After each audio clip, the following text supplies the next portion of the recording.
ஸ்துதிக்குரிய பரிசுத்த நற்கருணைக்கு பக்தியாய் ஆராதனை ஏத்திசையும் புரிவோம். நித்திய ஸ்துதிக்குரிய பரிசுத்த நற்கருணைக்கு பக்தியாய் ஆராதனை ஏத்திசையும் புரிவோம். நம்மை நம் குடும்பங்களை முழுவதுமாய் ஒப்பு கொடுத்து அர்ப்பணித்து நித்திய ஸ்துதிக்குரிய பரிசுத்த நற்கருணைக்கு பக்தியாய் ஆராதனை ஏத்திசையும் புரிவோம். பக்தியாய் ஆராதனை ஏத்திசையும் புரிவோம்.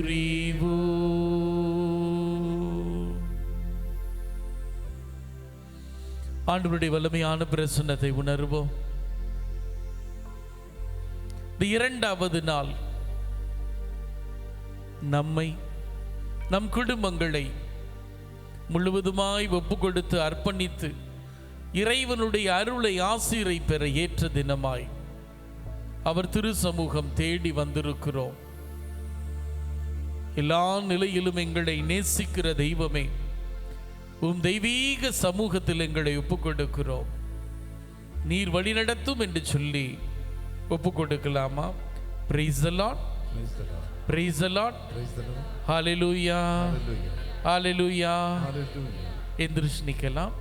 யாராவது ஒருத்தர் சத்தமா வாசிக்கலாம். திருப்பாடல்கள் 10:14. திருப்பாடல்கள் 10:14. ஆனால் உண்மையில் நீர் கவனிக்கின்றீர். Praise the Lord. Praise the Lord. என் கடவுள் எப்படிப்பட்ட கடவுளா இருக்காரு? கவனிக்கின்ற கடவுளா இருக்கிறார். பல சமயங்களில் நமக்கு என்ன குழப்பம் இருக்குன்னா, இத்தனை கோடி பேர், இத்தனை கோடானு கோடி பேர் இந்த அண்ட சராசரத்தில் இருக்காங்களே, இந்த கடவுள் உண்மையில் என்ன கவனிக்கிறாரா அப்படின்னு ஒரு சின்ன சந்தேகம் இருக்கும். நம்ம ஒவ்வொருவரையும் புனித அகுஸ்தினார் ரொம்ப அழகா சொல்றார், இந்த உலகத்துல ஒரே ஒருத்தர் இருந்தா இறைவன் எப்படி 100% அன்பை காட்டுவாரோ அதுபோல நம் ஒவ்வொருவர் மீதும் 100% அன்பை காட்ட தயாராக இருக்கிறார். கரங்களை தட்டி ஆண்டவருக்கு நன்றி சொல்வோம். என் இறைவன் கவனிக்கிறவரா இருக்கார். ஃபர்ஸ்ட். ரெண்டாவது, கேட்டையும் துயரத்தையும் பார்த்து உதவி செய்ய காத்திருக்கிறார். அவர் என்னை விட்டு விலகல. நீ தப்பு செஞ்ச, அதுக்குரியதை நீ அனுபவிக்கணும் அப்படின்னு சொல்லல. ரொம்ப அழகா சொல்றாரு, என் கேட்டையும் துயரத்தையும் பார்த்து உதவி செய்கிறார். மூணாவது, திக்கற்றவர் தம்மை உம்மிடம் ஒப்படைக்கின்றனர், அனாதைக்கு நீரே துணை. Praise the Lord. Praise the Lord. Hallelujah. Hallelujah. ரொம்ப அழகா ஆண்டவருடைய 3 குணநலன்களை தாவீது அனுபவிச்சு எழுதுறாரு. என்னை கவனிக்கிறவராக இருக்கிறார், என் கேட்டையும் துயரத்தையும் பார்த்து உதவி செய்ய காத்திருக்கிறார். திக்கற்றவர்கள் இந்த ஆண்டவரிடத்துல முழுவதுமாய் தன்னை அர்ப்பணிக்கிற போது, ஒப்பு கொடுக்கிற போது அனாதைக்கு துணையாக, தூணாக, ஆதரவாக, அடைக்கலமாக இருக்கிறார். கரங்களை தட்டி ஆண்டவருக்கு நன்றி சொல்வோம். Praise the Lord. Praise the Lord. Hallelujah. Hallelujah. Hallelujah. இப்போ ஒரு சிம்பிளான பாட்டு, ஈஸியான பாட்டு, ஒருவேளை நீங்கள் கேட்டிருக்க கூடும். நீங்கள் பாட வேண்டிய பகுதி மட்டும் நான் சொல்லி கொடுக்குறேன், அதை கவனிச்சுக்கோங்க. நான் சொல்ல சொல்லுங்க. இயேசு இறைவா, இயேசு இறைவா, உம்மை நான் ஆராதிக்கின்றேன். ஏசையா, உம்மை நான் ஆராதிக்கின்றேன். இயேசு இறைவா, இயேசு இறைவா, உம்மை நான் ஆராதிக்கின்றேன். ஏசையா, உம்மை நான் ஆராதிக்கின்றேன். பாடுங்க. இயேசு இறைவா, இயேசு இறைவா, உம்மை நான் ஆராதிக்கின்றேன். ஏசையா, உம்மை நான் ஆராதிக்கின்றேன். இறைவா, இறைவா, உம்மை ஆராதிக்கின்றேன். இதயம் திறந்து உம்மை ஆராதிக்கின்றேன். பாடுங்க. இறைவா, இறைவா, உம்மை ஆராதிக்கின்றேன். இதயம் திறந்து உம்மை ஆராதிக்கின்றேன். ஸ்டான்ஸால நீங்க பாட வேண்டியது ஆராதிக்கின்றேன். பாடுங்க. திரும்ப ஆராதிக்கின்றேன். மூணாவது ஆராதிக்கின்றேன். பாடுங்க. ஆராதிக்கின்றேன். திரும்ப ஆராதிக்கின்றேன், ஆராதிக்கின்றேன். நான் என்ன பாடுவேன்னா, ஆபிரகாமின் இறைவனே ஆராதிக்கின்றேன். ஈசாக்கின் இறைவனே ஆராதிக்கின்றேன். யாக்கோபின் இறைவனே ஆராதிக்கின்றேன். யாக்கோபின் இறைவனே ஆராதிக்கின்றேன். Praise the Lord. Praise the Lord. நம்ம ஆண்டவரை துதிச்சு ஆராதிச்சு பக்தி நிறைந்த உள்ளத்தோடு சிறப்பா நம்ம இந்த பாடலை நாம் பாட இருக்கிறோம். ஆண்டவருடைய கரத்தில் நம்மை முழுவதுமாய் ஒப்பு கொடுத்து, நேசிக்கிற அன்பு தெய்வமே, உன் தெய்வீக சமூகம் எங்களுக்கு துணையாய் தூணாய் இருந்து வல்லமையாய் வழிநடத்தி ஆசீர்வதிக்கட்டும்னு சொல்லி உணர்ந்து ஒப்பு கொடுத்து இறை அருளுக்காக ஆசீருக்காக மன்றாடுவோம். Praise the Lord. இந்த பாடல் அப்படி நம்ம சந்தோஷமா பாட போறோம். அதுக்கு முன்னதாக இயேசு இறைவா,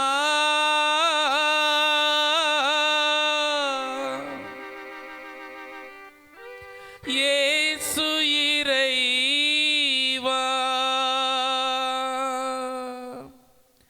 உம்மை நான்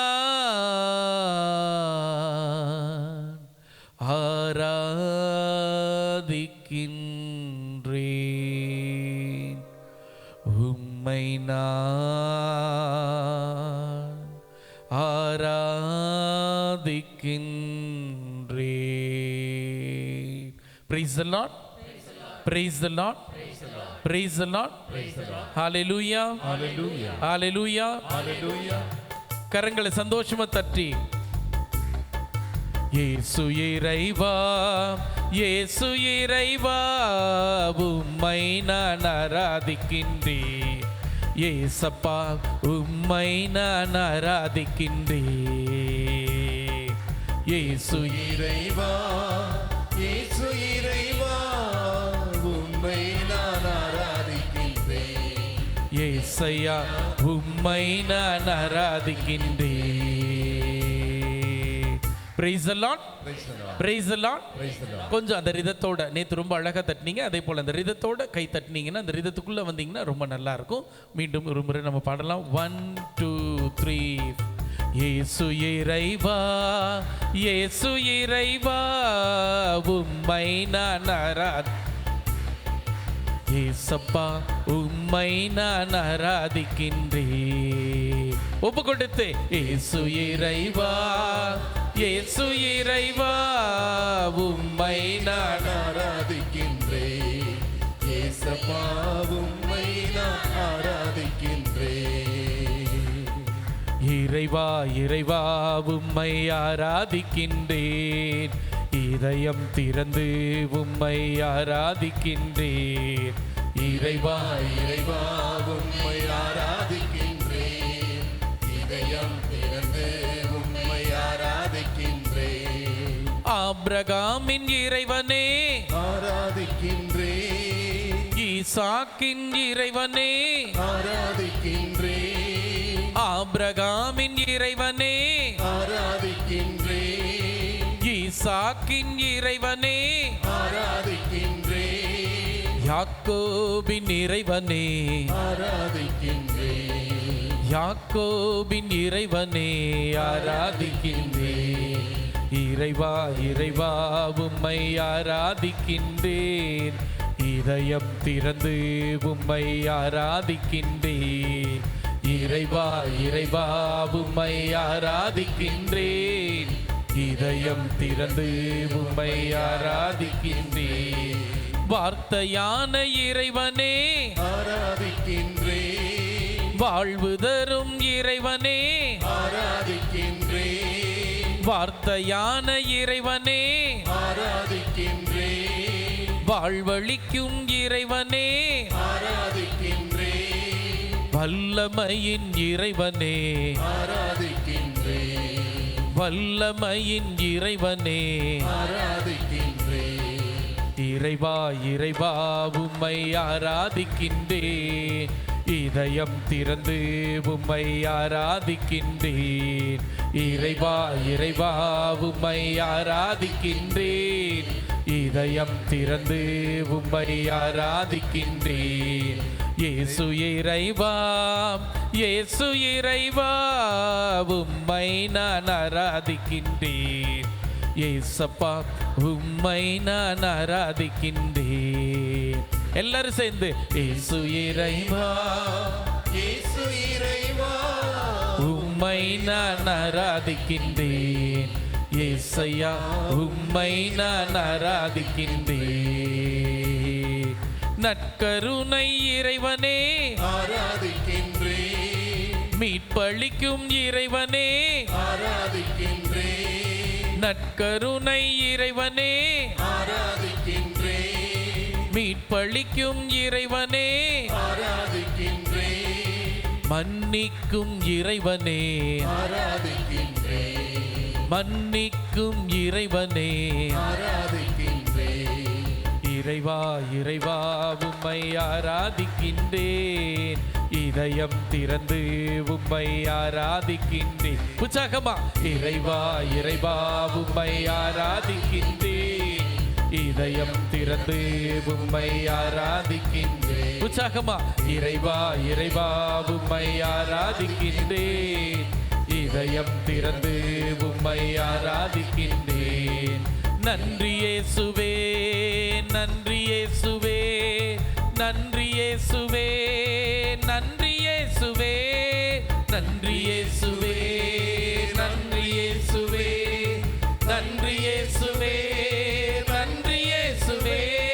நன்றி இயேசுவே நன்றி இயேசுவே நன்றி இயேசுவே நன்றி இயேசுவே நன்றி இயேசுவே. உற்சாகமா நன்றி இயேசுவே நன்றி இயேசுவே நன்றி இயேசுவே நன்றி இயேசுவே நன்றி இயேசுவே நன்றி இயேசுவே நன்றி இயேசுவே நன்றி இயேசுவே நன்றி இயேசுவே. உற்சாகமா கண்களை மூடி அன்றைய பிரசன்னத்துல உணர்ந்து ஆண்டவரே தடுமாறுகிற என் வாழ்க்கைய கூட இருந்து என்ன ஆசீர்வதிங்க. வல்லமையா வழி நடத்துங்க. கவனிக்கிற தெய்வமாய் நீர் இருக்கிறேன். இதோ கேட்டையும் துயரத்தையும் பார்த்து உதவி செய்ய காத்திருக்கிறேன். உம் தெய்வீக கரத்துல என் குடும்பத்தை ஒப்பு கொடுத்து நான் செபிக்கிறேன். தேவனுடைய வல்லமையான பிரசன்னம் எங்களோடு கூட இருந்து எங்களை வல்லமையாய் வழி நடத்தி ஆசீர்வதிக்கட்டும். திக்கற்றவர் தம்மை இடத்தில் ஒப்படைக்கிற போது அருளாய் ஆசீராய் அபிஷேகமாய் ஆனந்தமாய் ஆற்றலாய் அருளாய் அடைக்கலமாய் நீர் இருந்து எங்களை வழி நடத்துகிறேன். உம் தெய்வீக கரத்தில் ஒப்புக் கொடுக்கிறோம். எங்களோடு கூட இருந்து சிறப்பாய் வழி நடத்தி வல்லமையை ஆசீர்வதியும். உம் திரு சமூகம் எங்களோடு கூட இருந்து என்னை வல்லமையாய் வழி நடத்தும்படியாய் ஒப்புக் கொடுத்து நாங்கள் செபிக்கிறோம். எங்களோடு கூட இருந்து சிறப்பாய் எங்களை வழி நடத்தும். உம் தெய்வீக கரம் எங்களுக்கு துணையாய் தூணாய் இருந்து வல்லமையாய் வழி நடத்தும்படி ஒப்பு கொடுத்து நாங்கள் ஜெபிக்கிறோம். எங்களோடு கூட இருந்து சிறப்பாய் வழி நடத்தும்படி ஜெபிக்கிறோம். ஜெபம் கேட்டு நடத்தும் ஜீவனுள்ள நல்ல பிதாவே, ஆமென். அப்படியே முழந்தால் படியிடுவோம். கண்களை மூடி அப்படியே முழந்தால் படியிடுவோம். கண்ணீரை காண்பவரே ஆராதிக்கின்றே, கரங்களிலே பொறித்தவரே ஆராதிக்கின்றே, என் கண்ணீரை காண்பவரே ஆராதிக்கின்றே, கரங்களிலே பொறித்தவரே ஆராதிக்கின்றே, காருண்ய தெய்வமே ஆராதிக்கின்றே, காருண்ய தெய்வமே ஆராதிக்கின்றே, இறைவா இறைவா உம்மை ஆராதிக்கின்றே, இதயம் திறந்து உம்மை ஆராதிக்கின்றே,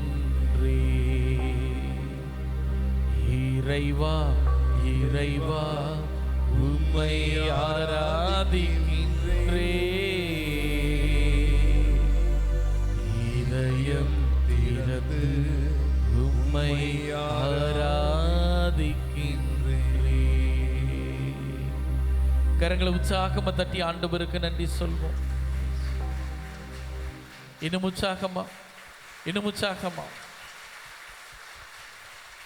உட்காரலாம். நேற்றைய தினத்தில் ஜெபிக்கிற குடும்பங்களாய் நம் குடும்பங்கள் புது படைப்பாய் மாறுகிற போது இறைக்கரம் அற்புதமாய் அதிசயமாய் நம்மை வழிநடத்துகிறது அப்படின்னு சிந்திச்சோம். இன்னைக்கு அன்றாட வாழ்க்கையில் துன்பங்கள் உண்டு, துயரங்கள் உண்டு, வேதனைகள் உண்டு, தோல்விகள் உண்டு, அவமானங்கள் உண்டு. இவைகளுக்கு மத்தியில் ஆண்டவருடைய வல்லமையான கரம் எப்படி நம்மை தேற்றுகிறது, புது படைப்பாய் மாற்றுகிறது அப்படிங்கிறத கொஞ்சம் யோசிக்க ஜெபிக்க கூடியிருக்கிறோம். நேற்றைய தின சிந்தனை உங்களுக்கு முன்னமே சொல்லப்பட்டது. 2 கொரிந்தியர் 4வது அதிகாரம் 8வது இறை வார்த்தை. 2 கொரிந்தியர் 4வது அதிகாரம் 8வது இறை வார்த்தை. நாங்கள் எல்லா சூழ்நிலைகளிலும் இன்னலுற்றாலும் மனம் உடைந்து போவதில்லை, குழப்பமுற்றாலும் நம்பிக்கை இழப்பதில்லை, துன்புறுத்தப்பட்டாலும் கைவிடப்படுவதில்லை, வீழ்த்தப்பட்டாலும் அழிந்து போவதில்லை. Price the Lord, praise the Lord, praise the Lord. இது யார் சொல்றா? பவுலடியார். பவுலடியார் யாரு? பாதியில இயேசுவை ஏத்துக்கிட்டவர். நேத்து அந்த பொண்ணு சொன்னாங்க பாருங்க, அந்த மாதிரி பாதியில இயேசுவை ஏத்துக்கிட்டவர் எவ்வளவு வைராக்கியமா சொல்றாரு பாருங்க. நாங்கள் வீழ்த்தப்பட்டாலும் அழிந்து போவதில்லை, குழப்பமுற்றாலும் தளர்ந்து போவது இல்லை. இன்னைக்கு பல சமயங்கள்ல சாத்தான் வலிமையாய் வல்லமையாய் பயன்படுத்தக்கூடிய ஆயுதம் என்ன அப்படின்னா கஷ்டம். சென்னைக்கு மறைவுரை ஆற்ற 5 நாட்களுக்கு சென்றிருந்த போது மொதோ பெஞ்சில் அந்த கணவன் மனைவி உட்கார்ந்துருப்பாங்க. அவங்க நெஞ்சில் ஒரு குட்டி பேக் மாதிரி இருக்கும். அந்த குட்டி பேக்கில் ஒரு 1-1.5 வயசு இருக்கும். அந்த குழந்தைகள் 2 பேர் அந்த பைக்குள்ள உட்கார்ந்துருப்பாங்க. முதல் நாள் பூசைக்கு வந்தாங்க, 2வது நாள் பூசை, 3வது நாள் பூசை. அவங்க ஒரு வினோதமான செயல் செய்வதை நான் கவனித்தேன். நன்மை வாங்கினோன்னு இங்கே உட்கொள்ளலை, அந்த நற்கருணையை எடுத்துட்டு போய் அவங்க இடத்துல முழந்தால் படியிட்டு அந்த நற்கருணையை எடுத்து அந்த குழந்தைகளுடைய நெத்தியில இந்த இடத்துல எல்லாம் ஒரு சிலுவை அடையாளம் வரைந்து அதன் பிறகு உட்கொண்டார்கள். 3வது நாள் பூசை முடிஞ்சு பிளஸ் பண்றதுக்கு வெளியில நின்றுட்டு இருக்கப்ப சொன்னேன், நீங்க செய்யறது திருச்சபையால் அங்கீகரிக்கப்படலை, அப்படி செய்யக்கூடாது அப்படின்னு சொன்னப்ப அந்த மனைவி ரொம்ப அழகா பேச ஆரம்பிச்சாங்க. ஃபாதர், எங்களுக்கும் தெரியும் அது தப்புன்னு, ஆனால் இந்த நற்கருணை தான் ஒரு அற்புதத்தை, ஒரு அதிசயத்தை செய்ய வேண்டும். சொத்து வெளியில போயிடக்கூடாதுன்னு சொந்தத்துக்குள்ள கல்யாணம் பண்ணணும். இன்னைக்கு பிறந்தது ட்வின்ஸ். அந்த twins MR category, mentally retarded. அதுக்கு வளர்ச்சி ஒரு சூழ்நிலை 8வது மாசம் 9வது மாசத்துல டாக்டர் சொல்லிட்டாங்க, இந்த குழந்தைகள் ஒருவேளை நீங்க பிரியப்பட்டா ஏதாவது செய்யலான்னா செஞ்சிடலாம் அப்படின்னப்ப நானும் என் கணவரும் ஜெபத்தில் சொன்னோம், இது ஆண்டவர் கொடுத்த கொடை, ஒரு காலம் அது எப்படிப்பட்ட குழந்தைகளாக இருந்தாலும் அந்த குழந்தைகளை நம்ம பெற்றெடுப்போம் அப்படின்னு சொல்லி ஒரு முடிவெடுத்தோம்.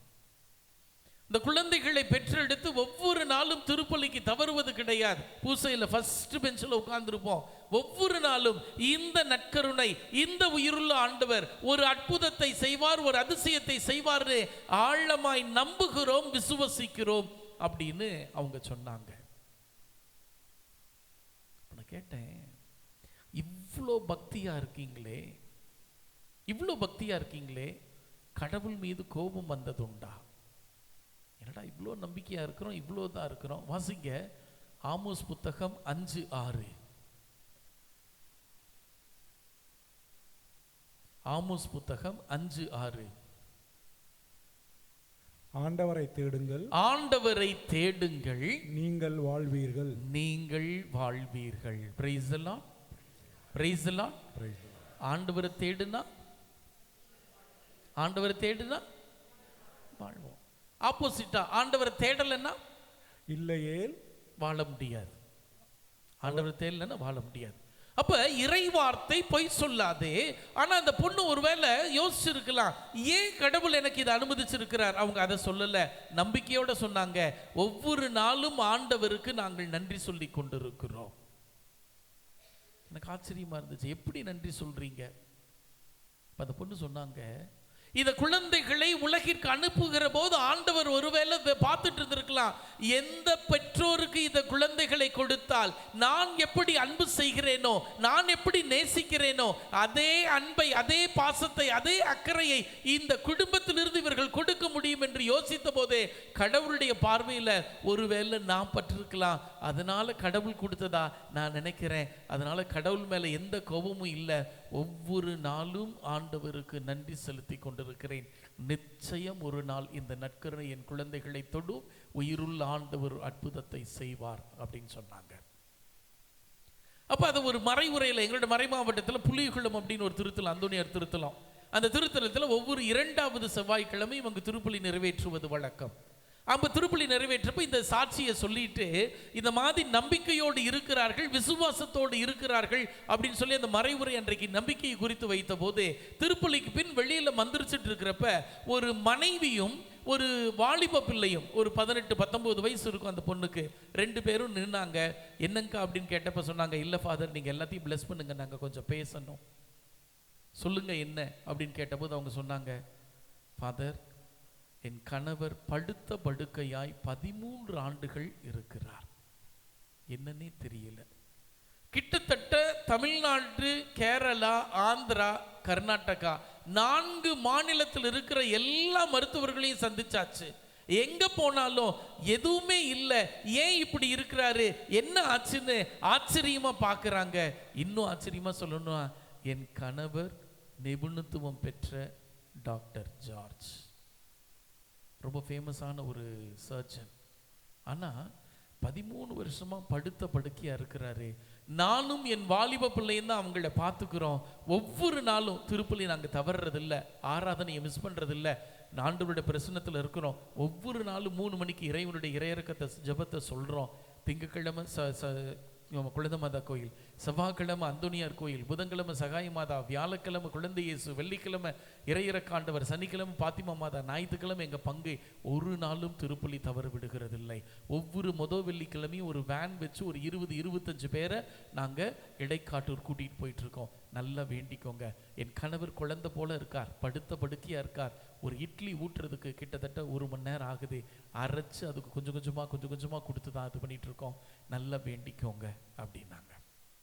நான் சொன்னேன், அக்கா கவலைப்படாதீங்க, நானும் நல்லா வேண்டிக்கிறேன், நீங்களும் நல்லா வேண்டிக்கோங்க அப்படின்ட்டு பிரிஞ்சாச்சு. ஒரு 4 மாதங்கள் கடந்து இருக்கும். அன்றைக்கு பள்ளியினுடைய ஆண்டு விழாவில் நான் உட்கார்ந்து இருக்கிறேன். சாயங்காலம் கரெக்டாக அதை ஆரம்பிக்கிறதுக்கு ஒரு அரை மணி நேரத்துக்கு முன்னால் ஃபோன் வருது. ஃபோன் வர்றப்ப அந்த சகோதரி ஃபோனில் பேசுகிறாங்க. ஃபோனில் பேசுகிற போது நான் கேட்குறேன், சொல்லுங்கள் யார் அப்படின்னு கேட்குறப்ப அவங்க சொல்கிறாங்க, டாக்டர் ஜார்ஜ் ஞாபகம் இருக்கா அப்படின்னு சொல்லி கேட்குறாங்க. நான் சொல்கிறேன் ஞாபகம் இருக்குது, அண்ணன் எப்படி இருக்காங்க சொல்லுங்கக்கா அப்படின்னொன்னே, அவர் இறந்து இன்னைக்கு 3வது நாள்.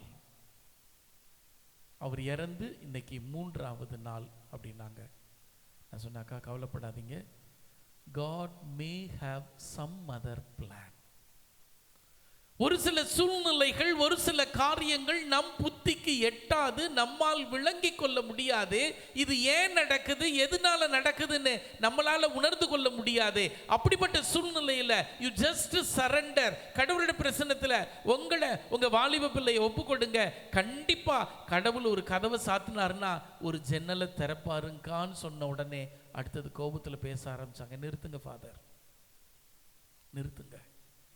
13 வருஷமா இந்த ஆண்டவர் இவ்வளவு ஆர்வமா தேடுறோமே, இத்தனை திருப்பலிகளில் பங்கெடுக்கிறோம், இவ்வளவு ஆராதனைகள், இவ்வளவு இரக்கத்தின் ஜெபமாலைகளை நம்பிக்கையோட ஜெபிச்சிருக்கோமே, இத்தனை பேரை கூட்டிட்டு இருக்கிறோமே, என்னுடைய கண்ணீர், என் மகளுடைய கண்ணீர், அந்த கடவுளுக்கு கொஞ்சம் கூடவா இரக்கம் காட்ட முடியல? ஏன் ஃபாதர் இது நடந்துச்சு? அவர் ஏன் எடுத்தாரு? ஏதோ ஒரு சூழ்நிலை, படுத்த படுக்கையா இருந்தாலும் கணவர் இருக்கிறார் அப்படிங்கிற ஒரு தைரியத்தில் இருந்தோம். இப்ப கண்ணை கட்டி காட்டில் விட்டது போல இருக்கு, இனி என்ன செய்யறதுன்னு தெரியல. நான் சொன்னேன், கண்டிப்பா கடவுள் அதுக்கு ஒரு திட்டத்தை வச்சிருப்பாருக்கான்னு சொல்றப்ப சொன்னாங்க, ஒன்றும் வேண்டாம் ஃபாதர், நேத்தே எல்லா படத்தையும் கட்டி கொண்டு ஆத்துல தூக்கி எறிஞ்சிட்டு வந்தாச்சு. இனி நான் சாமி கும்பிட போவது கிடையாது, இனி திருப்பலி கிடையாது, ஆராதனை கிடையாது, இறையிறக்கத்தின் ஜெபமாலை கிடையாது. ஏன் ஃபாதர் கடவுள் இப்படி செஞ்சாரு அப்படின்னு குழப்பத்தோடு அவர்கள் தொலைபேசியை வைத்தார்கள். நீங்க ஆண்டவருடைய பிரசன்னத்தில் உட்கார்ந்து இருக்கிற நமக்கு நான் தான் ரொம்ப அழகா சொல்றேன், சாத்தான் விஷ விதைகளை நம்முள் விதைப்பான். இந்த ஆண்டவரை தேடி எனக்கு என்ன கிடைச்சிருச்சு, இந்த ஆண்டவருக்கு இவ்வளவு பிரச்சனை வந்தனே, இவ்வளவு நம்பிக்கையோடு இருந்தனே, எனக்கு என்னது பெருசா கொடுத்து விட்டாரு, திரும்ப திரும்ப திரும்ப அதே பிரச்சனை, அதே துன்பம், அதே வேதனை, அதே குழப்பம், அதே அவமானம் தானே, என்ன பெருசா நடந்துருச்சு அப்படின்னு குழப்பத்துல சோர்ந்து போய் உடைந்து போய் இருக்கிற நேரங்கள்ல ஆண்டவருடைய பிரசன்னத்துல, ஆண்டவரே எனக்கு இது விளங்கல, எனக்கு இது புரியல அப்படின்னு சொல்லி ஒப்பு கொடுக்க நாம் தயாரா? வாசிக்கலாம் சபியூரியாளர் 7:8. இந்த ஒரு இறை வார்த்தை வாசித்ததுக்கு அப்புறம் என் வாழ்க்கையில ஒரு பெரிய மாற்றத்தை நான் சந்தித்தேன். சபியூரியாளர் 7:8, எக்லேசியாஸ்டிகஸ் சாப்டர் 7:8. ஒன்றின் தொடக்கம் அல்ல, முடிவே கவனிக்கத்தக்கது. கரங்களை தட்டி ஆண்டவருக்கு நன்றி சொல்லலாம். அவ்வளவுதான். ரொம்ப சின்ன இறை வார்த்தை, ரொம்ப சின்ன இறை வார்த்தை, ஆனா வல்லமையான இறை வார்த்தை. இன்னைக்கு பல சமயங்கள்ல நம்ம குழப்பம் அடைகிறோம், பயந்து போறோம், உடைஞ்சு போறோம், சோர்ந்து போறோம். என்னதுன்னு விளங்க முடியாதபடி, புரிந்து கொள்ள முடியாதபடி நடக்கிற போது இந்த ஒரு இறை வார்த்தை, ஒன்றின் தொடக்கம் அல்ல முடிவே கவனிக்கத்தக்கது. Price the Lord, praise the Lord.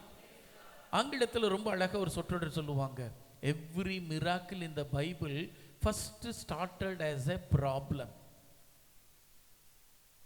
நான் சொல்லுங்க, every miracle in the Bible first started as a problem.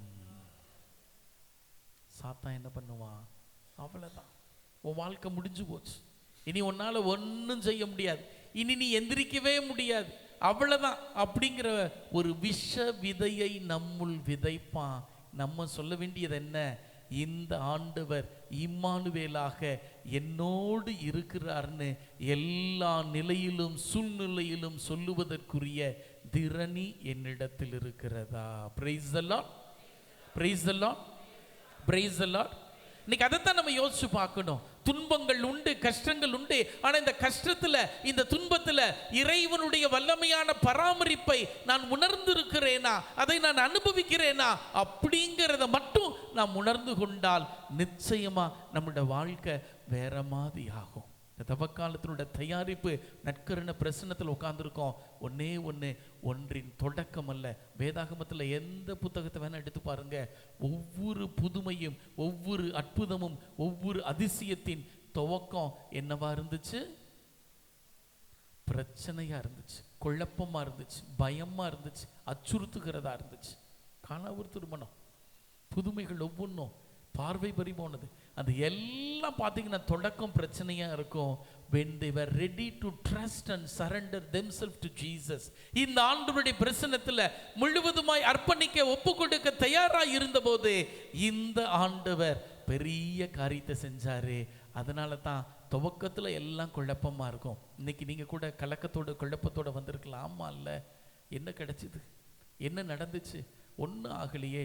இன்னும் பிரச்சனை அதிகமாக்கிட்டு தானே போகுது. பட்ட காலிலே படும் கெட்டக்கூடிய கெடும் என்பது போல பிரச்சனைகள் அதிகமாய் அதிகமாய் அதிகமாய் அல்ல நடந்து கொண்டு இருக்கிறதுன்னு இன்னைக்கு நம்ம குழப்பத்தோட இருக்கலாம். ஆண்டவர் இன்னைக்கு சொல்றாரு, ஒன்றின் தொடக்கம் அல்ல முடிவே கவனிக்கத்தக்கது. Price the Lord, praise the Lord. So அப்போ அந்த முடிவு வர நம்ம என்ன செய்யணும்னா பொறுமையோடு காத்திருக்க வேண்டும். இன்னைக்கு பல சமயங்களில் கடவுளை நம்ம பார்க்கறது இல்லை. ஒரு சின்ன நிகழ்வு ஒன்று படித்தேன். ஒரு 25 மாடி கட்டடம். அந்த 25 மாடி கட்டட உயரத்தில் ஒருத்தன் வேலை செஞ்சுக்கிட்டு இருக்கான். கீழே தரையில் அவன் ஃப்ரெண்டு போகிறான். மேலேருந்து கூப்பிடுறான், கோபாலு கோபாலுன்னு கூப்பிடுறான். இவன் பார்க்கவே இல்லை. பேக்கெட்டில் இருந்து பார்த்தா ஒரு 5 ரூபா காசு இருந்துச்சு, எடுத்து போட்டான். தலையில் நங்கு நடிச்சு கீழே விழுந்துச்சு. இவனுக்கு ஒரே சந்தோஷம். ஆகா, காலையில் காசு மலை, என்னடா யார் முகத்தில் முழிச்சேன்னு தெரியலையே, தூக்கி பேக்கெட்டில் போட்டுக்கிட்டான். திரும்ப அவன் கத்துனான், கோபாலு கோபாலுன்னு. பார்க்கல. திரும்ப ஒரு 5 ரூபா எடுத்து போட்டான். தலையில் பட்டுச்சு, கீழே விழுந்துச்சு. 10 ரூபா. ஆகா, 5 5 10 ரொம்ப சந்தோஷம் அப்படின்னு தூக்கி 10 ரூபாய் பேக்கெட்டில் போட்டுக்கிட்டான். மேலே இருக்கவன் கடுப்பாயிட்டான். நம்ம போட்டா இவன் தலையில் பட்டா ஏதாவது மேலே பார்ப்பான், நம்ம பேசலான்னு பார்த்தா இந்த ராஸ்கோல் தூக்கி தூக்கி பேக்கெட்டில் வச்சுக்கிட்டு இருக்கானேன்னு கடுப்பாகி ஒரு சின்ன கல்லை தூக்கி போட்டான். கல் தலையில் பட்ட உடனே யாரா ராஸ்கோல் அடிச்சதுன்னு மேலே பார்த்தான். இதுதான் மனிதனுடைய நிலை. இன்னைக்கு இறைவன் அநேக அற்புதங்களை, அதிசயங்களை, புதுமைகளை பெறுகிற போது, கொடுக்கிற போதே தூக்கி தூக்கி தூக்கி தூக்கி தூக்கி தூக்கி பாக்கெட்ல போட்டுக்கிறோம். நன்றி சொல்லல, ஆண்டவரை பார்க்கல, பார்க்க வேண்டியதை பார்க்காம பார்க்க கூடாததை பார்த்துக்கிட்டு இருக்கிறோம். அப்ப கடவுள் என்ன செய்யறாரு? ஒரு சின்ன பிரச்சனை கொடுக்கிறார். உடனே ஐயோ ஆண்டவரே இப்படி ஆயிடுச்சே, ஏதாவது பார்த்து பண்ணக்கூடாதா? யோசிச்சு பார்ப்போம். துன்பங்களை கடவுள் அனுமதிக்கிற போது என்னுடைய பார்வை எங்கு இருந்தது? திருப்பாடல் ரொம்ப அழகா சொல்லுது, ஆண்டவரை நோக்கி பார்த்தோர் அவருடைய வாழ்க்கை அவமானத்திற்குள்ளாக அவர் விடுகிறது இல்லை.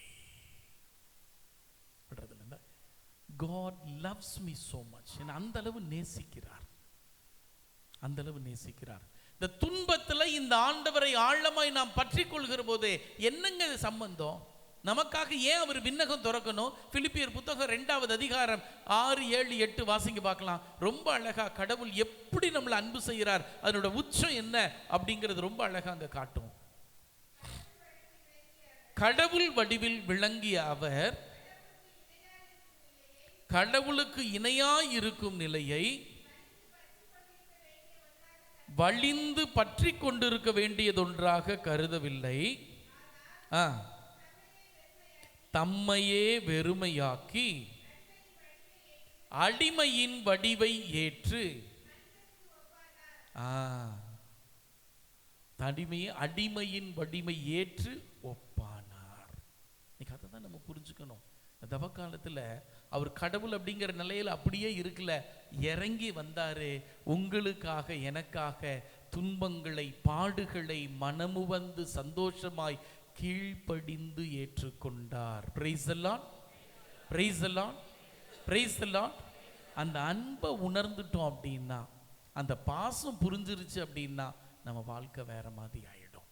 Most of the time we don't understand his greatest love, we underestimate his love and care. அதுதான் பிரச்சனை, அதுதான் பிரச்சனை. சின்ன வயசுல எனக்கு நினைவு தெரிஞ்சு எங்க குடும்பமே ஒவ்வொரு நாள் கோயில் பக்கத்திலேயே வீடு, திருப்பலி தவறுனதே கிடையாது, திருப்பலி தவறுனதே கிடையாது. 1983 ரொம்ப கடினமான ஒரு சூழ்நிலை எங்க குடும்பத்துக்கு. கிட்டத்தட்ட அப்பவே பிஸ்னஸில் 5 லட்சம் ரூபாய் நஷ்டமான ஒரு சூழ்நிலை. சின்ன வயசுல சொல்லியிருக்காங்க, கரூரோட சேர்மன் எங்கள் தாத்தா காமராஜர் ஐயாலாம் எங்கள் வீட்டுக்கு வந்திருக்கிறாங்க. நல்ல வசதியாக இருந்தது. தாத்தா இறந்தப்ப எல்லாத்தையும் அரசியலில் விட்டுட்டாருன்னு. அப்பா அதன் பிறகு பிஸ்னஸில் கிட்டத்தட்ட 1983 5 லட்சம் ரூபா நஷ்டம். அந்த நஷ்ட சூழ்நிலையில் குடும்பத்தில் சாப்பாடு 1 நேரம் 2 நேரம் இருந்த நேரங்கள் உண்டு. அந்த சூழ்நிலையில் என் தந்தை டெல்லியில் ஏமாத்தினவங்களை தேடிட்டு இருக்கிறார். அம்மா அக்காங்க 2 பேரும், அண்ணன் நான் ரொம்ப சிரமத்தோடு வாழ்ந்து கொண்டிருக்கிறோம். அந்த சூழ்நிலையில் நான் 4ஆம் கிளாஸ் படிச்சுக்கிட்டு இருக்கிறேன். அப்போ எனக்கு பிறந்தநாள் வருது. எங்கள் அம்மாட்ட பிறந்தநாள் ட்ரெஸ் கேட்குறேன். அம்மா சொல்கிறாங்க, டேய் சாப்பாட்டுக்கே ரொம்ப கஷ்டமான சூழ்நிலை, இந்த நேரத்தில் எப்படிறா, சரி பார்க்கலாம், ஒன்று செய்வோம், ஏதாவது பண்ணுவோம் அப்படின்னாங்க. ஒரு 3 நாட்களுக்கு பிறகு எனக்கு ஒரு சின்ன பனியன் டவுசர் எடுத்து கொடுத்தாங்க. அந்த சின்ன பனியன் டவுசர் எடுத்து கொடுத்தாங்க. அந்த பனியன் டவுசரை போட்டுட்டு ஒரு குட்டி சந்து, அதில் 11 வீடு. அந்த வீட்டுக்குள்ளே குறுக்கு முறுக்க ஓடுறேன். பிறந்தநாள் ட்ரெஸ் நான் குறுக்கு முறுக்க ஓடுறேன். அப்படி ஓடுகிற போது என் சின்னக்கா அங்கேருந்து நேராக வந்து என்னை பிடிச்சா. இந்த ட்ரெஸ் உனக்கு எப்படி கிடச்சிது தெரியுமா அப்படின்னு கன்னத்தில் 4 அரை பலார் அரைஞ்சா. கன்னத்தில் கையை வச்சுக்கிட்டு, ஏண்டி எப்படி கிடைச்சிது அப்படின்னொன்னே சொன்னாங்க, 2 நாட்களுக்கு முன்பதாக எங்கள் பகுதியில் ஒரு மிகப்பெரிய விபத்து. அந்த விபத்தின் போது அதில் பாதிக்கப்பட்ட ஒருவருக்கு அரிய வகை ரத்தம் தேவைப்பட்டது. எங்கள் அம்மாவுக்கு அந்த பிளட் குரூப். இப்போ கேத்தலிக்ஸ் அப்படிங்கிறப்ப அந்த டயத்தில் எங்கள் சர்ச்சில் ஒரு இது வச்சுருந்தாங்க. போய் எல்லாரும் பிளட் கொடுத்தாங்க. அப்போ அந்த காப்பாற்றப்பட்டவர் நல்ல பெரிய வசதியானவர். அவங்க மனைவி சொன்னாங்க, நீங்கள் என்ன வேணால் கேளுங்க, உங்களுக்கு என்ன வேணால் தரோம், எவ்வளோ வேணால் தரோம், நீங்கள் கவலையப்படாதீங்க, நீங்கள் எங்கள் குடும்பத்தை காப்பாற்றி இருக்கீங்க, எங்கள் குடும்பத்துக்கு ஒரு பெரிய உபகாரம் பண்ணியிருக்கீங்க, உங்களுக்கு என்ன வேணாலும் கேளுங்க அப்படின்னு எங்கள் அம்மா சொல்லியிருக்காங்க. இல்லை நாங்கள் கிறிஸ்தவங்க, உதவி செய்கிற நோக்கத்தோடு தான் கொடுத்தோம், நாங்கள் எந்த விதத்திலும் பணத்துக்காகவோ இல்லை வேறு எதுக்காகவோ நாங்கள் செய்யலை, எங்களை தயவுசெய்து பணம் கொடுத்து அசிங்கப்படுத்திட வேண்டாம் அப்படின்னு அந்த அம்மா சொல்லிட்டாங்க. இல்லை நீங்கள் ஏதாவது ஒன்று வாங்கியே ஆகணும் அப்படின்னு உடனே எங்கள் அம்மா கேட்டிருக்காங்க, சரி சின்ன பையனுக்கு பிறந்த நாள் வருது, ஒரு பனியன் டவுசர் எடுத்துக்கிடுங்க அப்படின்னு அதை எடுத்து கொடுத்துருக்காங்க. இது கேட்ட உடனே ஓடி சென்று என் தாயின் 2 கால்களையும் இறுக பற்றி கொண்டு அம்மாட்ட கேட்குறேன், ஏம்மா அப்படி செஞ்சீங்க கேட்டப்ப எங்கள் அம்மா அழுத்தமாய் சொன்ன வார்த்தைகள், நீயும் நம் குடும்பமும் நன்றாய் இருக்கும், சந்தோஷமா இருக்கும், முன்னேறும், வளர்ச்சியில் இருக்கும் அப்படின்னா என் உயிரையும் கொடுக்க நான் தயாராக இருக்கிறேன். I am ready to give my life if you and your family are happy. நீங்க மகிழ்ச்சியா இருப்பீங்க, உங்க வாழ்க்கை அடுத்த நிலைக்கு போகணும், அதுக்காக எந்த எக்ஸ்ட்ரீமுக்கு நான் போக தயாரா இருக்கேன் அப்படின்னு சொன்ன போது இன்னைக்கு நினைச்சு பார்க்கிறேன், கிட்டத்தட்ட 30 வருடங்களுக்கு பிற்பாடு நான் என்ன பெத்த தாயி அவங்களுடைய ரத்தத்தை நான் பாலா குடிச்சிருக்கிறேன், எனக்கு செஞ்சிருக்கிறதுல பெரிய காரியம் கிடையாது அப்படி நம்ம யோசிக்கிறப்ப ஒரு அம்மா தன்னுடைய கடமையை செஞ்சிருக்காங்க அப்படின்னு இந்த ஆண்டவரை யோசிச்சு பார்ப்போம். எதுக்குங்க இவர் இறங்கி வரணும், எதுக்காக சிலுவையில் பாடுபட வேண்டும், எதுக்காக தன் உயிரை கொடுக்க வேண்டும், எதற்காக இவ்வளவு பாடுகளையும் வேதனைகளையும் அனுபவிக்க வேண்டும்? ஒரே ஒரு line, just because he loves you and me. கரங்களை தட்டி ஆண்டவருக்கு நன்றி சொல்வோம். வேற ஒண்ணும் கிடையாது.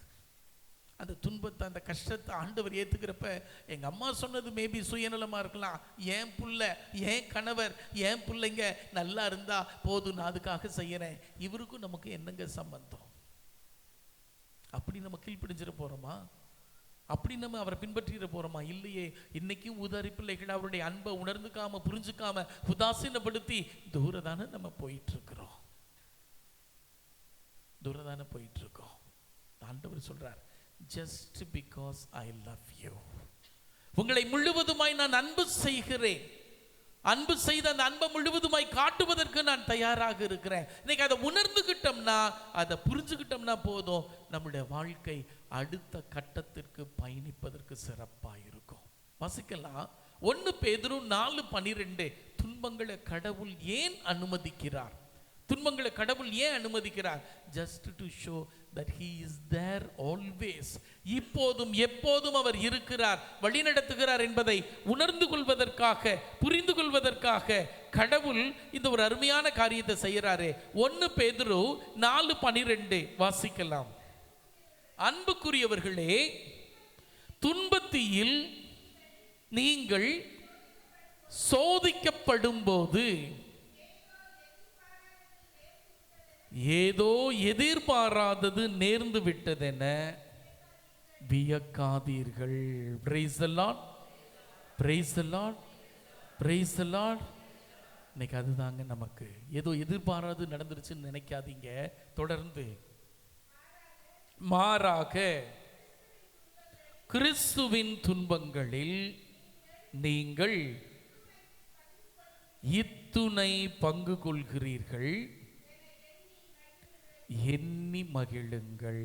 Price the Lord, praise the Lord. அதைத்தான் இன்னைக்கு சிறப்பாய் நாம் உணர்ந்து கொள்ள, புரிந்து கொள்ள இறைவன் அழைக்கிறார். அப்ப கடவுளுடைய பாடுகள்ல பங்கெடுப்பதற்குரிய பாக்கியத்தை இறைவன் எனக்கு கொடுக்கிறார். எப்படி?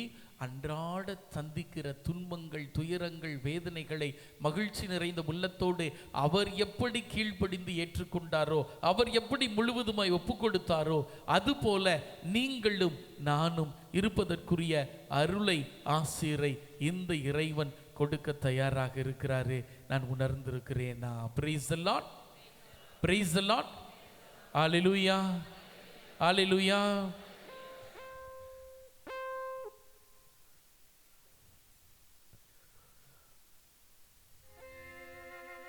பயப்படாதே நீ மனமே, நான் முன்னுடன் இருக்க கலக்கம் ஏன், அற்புதங்கள் நான் செய்திடுவேன், உன்னை அதிசயமாய் நான் நடத்திடுவேன். எதிர்த்து இந்த ஒரு பாடலை பாடி தொடர்ந்து செய்திக்குள்ள கடந்து போவோம். Praise the Lord, praise the Lord. Hallelujah, hallelujah, hallelujah. கரங்களை சந்தோஷமா தட்டி, நான் உன்னை விட்டு விலகுவதில்லை, நான் உன்னை என்றும் கைவிடுவதில்லை, நான் உன்னை விட்டு விலகுவதில்லை, நான் உன்னை என்றும் கைவிடுவதில்லை, நான் உன்னை காண்கின்ற தேவன். பாடுவோம். நான் உன்னை காண்கின்ற தேவன்,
Praise the Lord. Praise the Lord. Praise the Lord. Praise the Lord. உட்காரலாம்.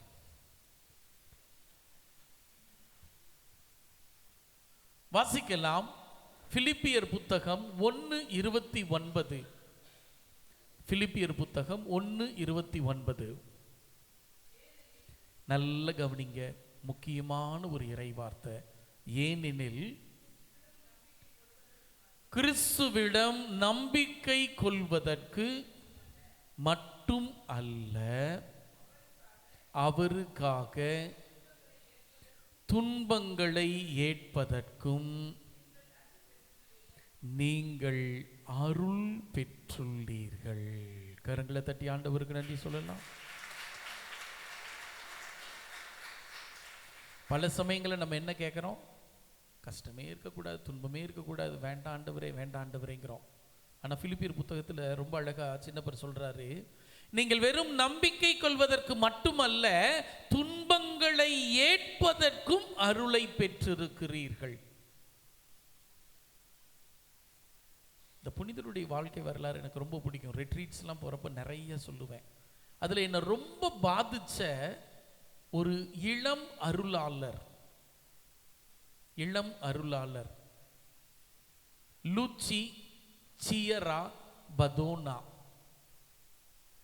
லூச்சி சியரா பதோனா என்னோட ஒரு 5 வருஷம் மூத்தவங்க. 1971 பிறக்கிறாங்க. 9 வயதுல அவங்களுக்கு ஒரு அழைப்பு கிடைக்குது. என்ன அப்படின்னா, ஃபோக்லோர் அப்படின்னு ஒரு மூமெண்ட்ல இணையறாங்க. வீட்டில் போய் டைப் அடிச்சு பாருங்க, ஃபோக்லோர், FOLKARA, ஃபோக்லோர் அப்படிங்கிற மூமெண்ட், ORE அப்படிங்கிற மூமெண்ட். இந்த இயக்கம் என்ன அப்படின்னா, கிறிஸ்துவை அறியாதவர்களுக்கு கிறிஸ்துவை அறிவிப்பது. இப்போ ஃபாதர் சிஸ்டர்ஸ் நாங்கள்லாம் இந்த உடுப்பு போட்டிருக்கோம். ஆனால் உங்களை போல சுடிதார், சாரி, பேண்ட் ஷர்ட்டு, வேஷ்டி அப்படி கட்டியிருப்பாங்க. ஆனால் ஆண்டவரோட நற்செய்தியை அறிவிப்பாங்க இந்த ஃபோக்லோர் மூமெண்ட்டில். இந்த பிள்ளை ரொம்ப ஆர்வமாய் அந்த பணிகளை தாகத்தோடு செய்ததாக வரலாறு சொல்கிறது. இன்னைக்கு ஒரு வாலிப பிள்ளை எப்படி இருக்கும் அப்படிங்கிறது அந்த பிள்ளை அப்படிதான். இன்னைக்கு திருத்தந்தை ரொம்ப அழகா சொல்றாரு, இன்னைக்கு ஜீன்ஸ் போட்ட புனிதர்கள் தேவைப்படுகிறார்கள், மாடர்ன் ட்ரெஸ்ல இருக்கிற புனிதர்கள் தேவைப்படுறாங்க சொல்றாங்க. அதுக்கு இது ஒரு அருமையான உதாரணம். அருளாளர் நிலைக்கு வந்தாச்சு. மோஸ்ட் ப்ராபப்ளி 2025 இந்த ஜூபிலியில புனித நிலைக்கு உயர்த்தப்படுவதற்கு புதுமையும் நடந்து விட்டது. நல்ல ஒரு டென்னிஸ் பிளேயர், பாட்டு கேட்பாங்க, பாடுவாங்க, ஆடுவாங்க, எல்லாம் செய்வாங்க. 16 வயது இருக்கும்போது டென்னிஸ் பயிற்சி மேற்கொள்கிற போது ரைட் ஷோல்டர், வலது தோள்பட்ட பயங்கரமான தாங்க முடியாத ஒரு வலி. என்ன அப்படின்னு சொல்லி மருத்துவமனை போய் பார்த்தப்ப டாக்டர்ஸ் ரொம்ப சீரியஸா செக் பண்ணாங்க. ஓஸ்டோஜெனிக் சர்காமா அப்படிங்கிற ஒரு வினோதமான நோய், அதாவது போன் கேன்சர், ரொம்ப டீப்பா போயிருச்சு. 16 வயசு தான், அவளால் ஏத்துக்க முடியல. இவ்வளோ பக்தியா இருந்தனே, இவ்வளோ கோயிலுக்கு போனனே, இவ்வளோ இதாக இருந்தனே, எவ்வளோ நம்பிக்கையா இருந்தேன், எத்தனை பேருக்கு இயேசுவை சொன்னேன், கடைசியில் கடவுள் எனக்கு இந்த இளம் வயதில் இப்படி கொடுத்துட்டாரே, தருதலையா, தலைவலியா, தொந்தரவா இருக்கிறதெல்லாம் நல்லா இருக்கு, சந்தோஷமா இருக்கு, கடவுளுக்கு பிரியமாய், கடவுளுக்கு பிரமாணிக்கமா இருந்ததுக்கு எனக்கு ஏன் இந்த வலி, இந்த வேதனை, இந்த நோய்? டாக்டர் சொல்லிட்டாங்க, you are counting your last days. 16 வயசு. 3 நாள் ரூமை பூட்டிட்டு ஒரே அழுக. 3ஆவது நாள் முடிவுல ஒரு தெளிவு கிடைக்குது அவளுக்கு. ரொம்ப அழகா ஒரு வார்த்தையை சொல்றா, Lord if it is your will let it be. இது உமக்கு பிரியமாய் உம் கரங்களில் இருந்து வருகிறது என்று சொன்னால் இந்த வலிய, இந்த வேதனைய, இந்த நோயை நான் சந்தோஷமாய் ஏற்றுக்கொள்கிறேன் அப்படின்ட்டு மூஞ்சியை தொடச்சிட்டு வீட்டுல இருந்து வெளில வர்றா. வெளில வர்றப்ப அவங்க அம்மா, அப்பா, ஃப்ரெண்ட்ஸ் எல்லாம் ரொம்ப உடைஞ்சு போய் சோர்ந்து போய் இருக்கிறாங்க.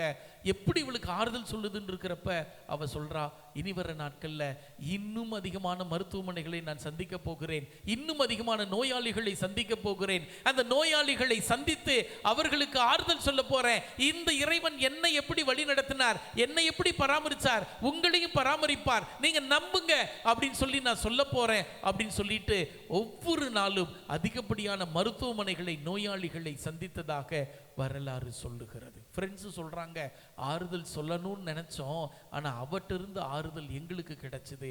எப்படி அந்த வழியை தாங்கிட்டு பொறுமையோடு அவள் இந்த பணியை செய்யறா ஒண்ணுமே புரியல. She centered her life on Eucharist. நற்கருணையை மையப்படுத்தி வாழ்ந்ததனுடைய விளைவு ரொம்ப அழகா சந்தோஷமா செஞ்சா. மார்ஃபைன் அந்த மருந்து எடுக்கவே இல்லை, இந்த வலியை குறைக்கிறதுக்கான மருந்து எடுக்கவே இல்லை. டாக்டர் சொல்றாங்க ஆபரேஷன் செஞ்சாகணும். கடைசி கட்டமா நடக்கிற இந்த ஆபரேஷன் ஒருவேளை சாவை தள்ளி போடுவதற்கான வாய்ப்பு இருக்கலாங்கிறப்ப அவ ஒரே ஒரு கண்டிஷன் மட்டும் வைக்கிறா. ஒரே ஒரு கண்டிஷன். அங்கதான் நம்ம புனிதர்களுடைய வாழ்க்கையை ஆழமா தெரிஞ்சுக்கலாம். ரொம்ப அழகான ஒரு இது. அந்த இளம்பெண் டாக்டர்கிட்ட என்ன சொல்கிறா அப்படின்னா, அறுவை சிகிச்சை நீங்கள் செய்கிற போது அனஸ்தீசியா கொடுப்பீங்க. அனஸ்தீசியா கொடுத்தீங்கன்னா இந்த இடம் ஃபுல்லாக மறத்துரும், அப்போ நீங்கள் அறுவை சிகிச்சை செய்வீங்க. ஆனால் என் அறுவை சிகிச்சை நீங்கள் செய்கிற போது நீங்கள் அனஸ்தீசியா போடக்கூடாது. டாக்டர் சொன்னாருமா, ரொம்ப பெயினாக இருக்கும், பயங்கர வலியாக இருக்கும், தாங்க முடியாது, நீ சின்ன பிள்ளை, உன்னால் அது தாங்க முடியாதுமா அப்படின்னு சொல்கிறப்ப ரொம்ப அழகாக ஒரு வார்த்தையை சொல்கிறா. நிச்சயமாக நான் இறப்பேன், இறந்த பிற்பாடு பரலோகத்திற்கு போவேன். பரலோகம் போகிற போது என் ஆண்டவரை வெறுங்கையாய் நான் சந்திக்க விரும்பவில்லை. இந்த வழிகளை, இந்த துன்பத்தை, இந்த சிலுவையை, இந்த வேதனையை மகிழ்ச்சி நிறைந்த உள்ளத்தோடு எடுத்து சென்று என் ஆண்டவருக்கு, ஆண்டவரே இந்த உலகத்தில் நான் வாழ்ந்த போது சந்தித்த வேதனைகள், சிலுவைகள், போராட்டங்கள், இந்த வழிகளை உமக்கு நான் காணிக்கையா கொடுக்கிறேன். என் ஆண்டவரை வெறுங்கையாய் நான் சந்திக்க விரும்பவில்லை, தயவு செய்து அனுமதி கொடுங்க. எப்படிமா தாங்குவேன்? ஒன்றும் பிரச்சனை இல்லை, ஆபரேஷன் பண்றதுக்கு ஜஸ்ட் ஆப்போசிட் ஒரு அழகான பாடுபட்ட சிறுவத்தை வச்சிருக்கீங்க. அந்த சிறுவத்தை பார்த்து அந்த ஆண்டவருடைய கரத்தில் என்னை நான் ஒப்பு கொடுப்பேன்னு சொன்னாங்க. அறுவை சிகிச்சை அப்படித்தான் நடந்தது. படிச்சப்ப ரொம்ப ஆச்சரியமா இருந்துச்சு. எப்படி யோசிச்சு பார்ப்போம். நிச்சயமா நம்மளும் ஒரு நாள் எப்பாவது இறக்க போறோம். ஆனா இறந்த பிற்பாடு வெறுங்கையா நான் போறேன்னா, இன்னைக்கு சந்திக்கிற வழிகளை, வேதனைகளை, துன்பங்களை நான் எடுத்து செல்ல போகிறேனா? அந்த மருத்துவர், அறுவை சிகிச்சை செய்கிற மருத்துவர் சொல்றாரு, அவ முகத்தை பார்க்கிற போதே சாவின் அருகில் இருக்கிறாள் என்பது தெரியவில்லை. அந்த முகத்துல, அந்த கண்கள்ல அப்படி ஒரு ஒளி, வாழ்வின் ஒளி, ஒரு சமணசை போல சிரித்து கொண்டே எல்லா துன்பங்களையும் பொறுமையோடு ஏற்றுக்கொண்டிருக்கிறாள் அப்படின்னு சொல்றாங்க.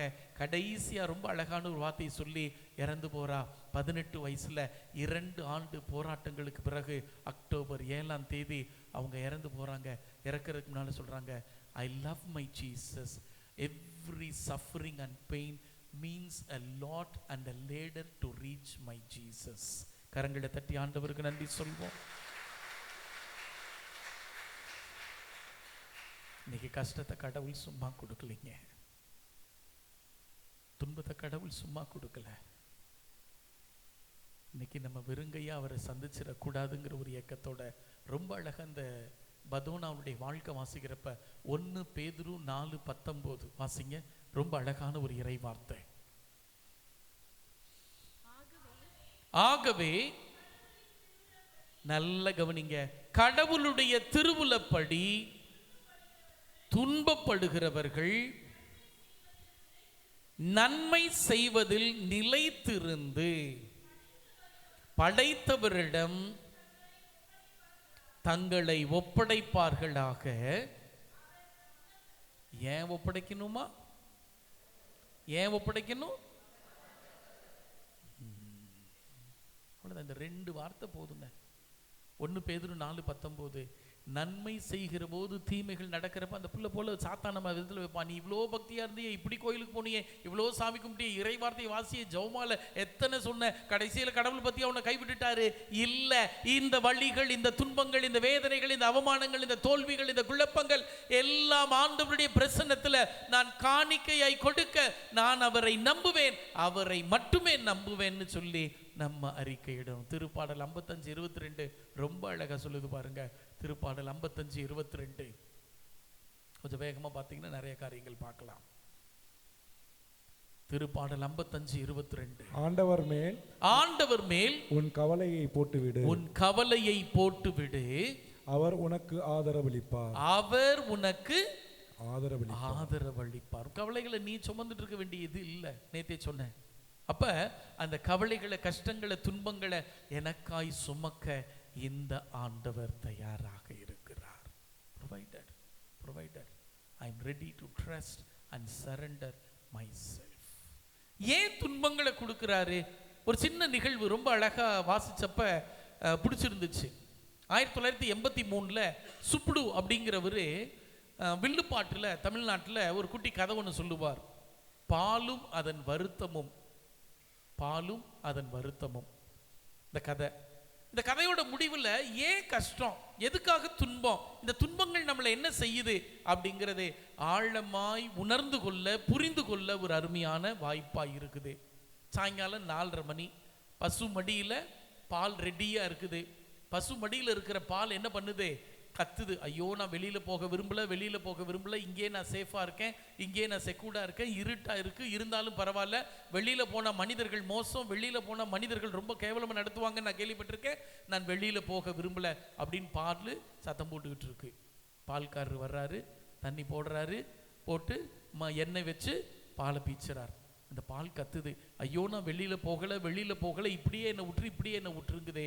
ஆனால் அவர் கேட்காம பாலை ஃபுல்லாக கறந்தார். கிட்டத்தட்ட 3/4 குண்டா வருது. அந்த பாலை தூக்கி அடுப்பு மேலே வச்சுட்டு போயிடுறார். இப்போ பால் திரும்பி பார்க்குது. நல்ல வெளிச்சமாக இருக்கு, நல்ல மூச்சு விட முடியுது.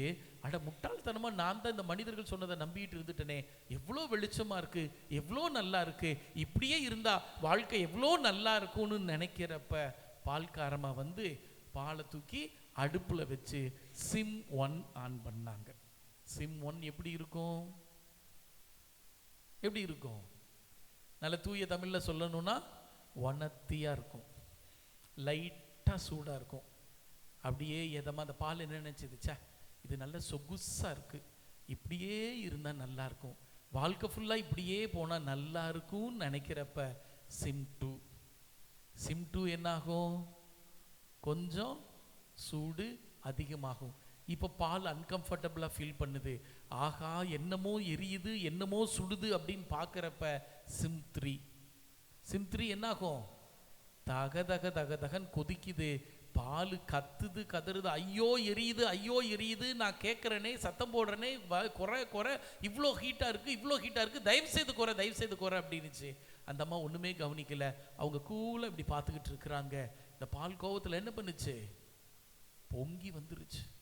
லைட்டாக தண்ணி போட்டு தட்டை போட்டு மூடிட்டாங்க. இந்த பாலுக்கு ஒன்றுமே புரியல.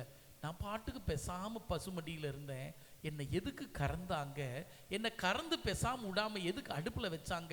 சிம் 1 தான் நல்லா இருந்துச்சே, நான் விரும்பினே, அது வேண்டான்ட்டு சிம் 2 சிம் 3 எதுக்கு? இவ்வளோ எரிச்சல், இவ்வளவு ஹாட்டு தேவையா? இவ்வளவு வெப்பம், இவ்வளவு சூட நான் தாங்கி தான் ஆகணுமா?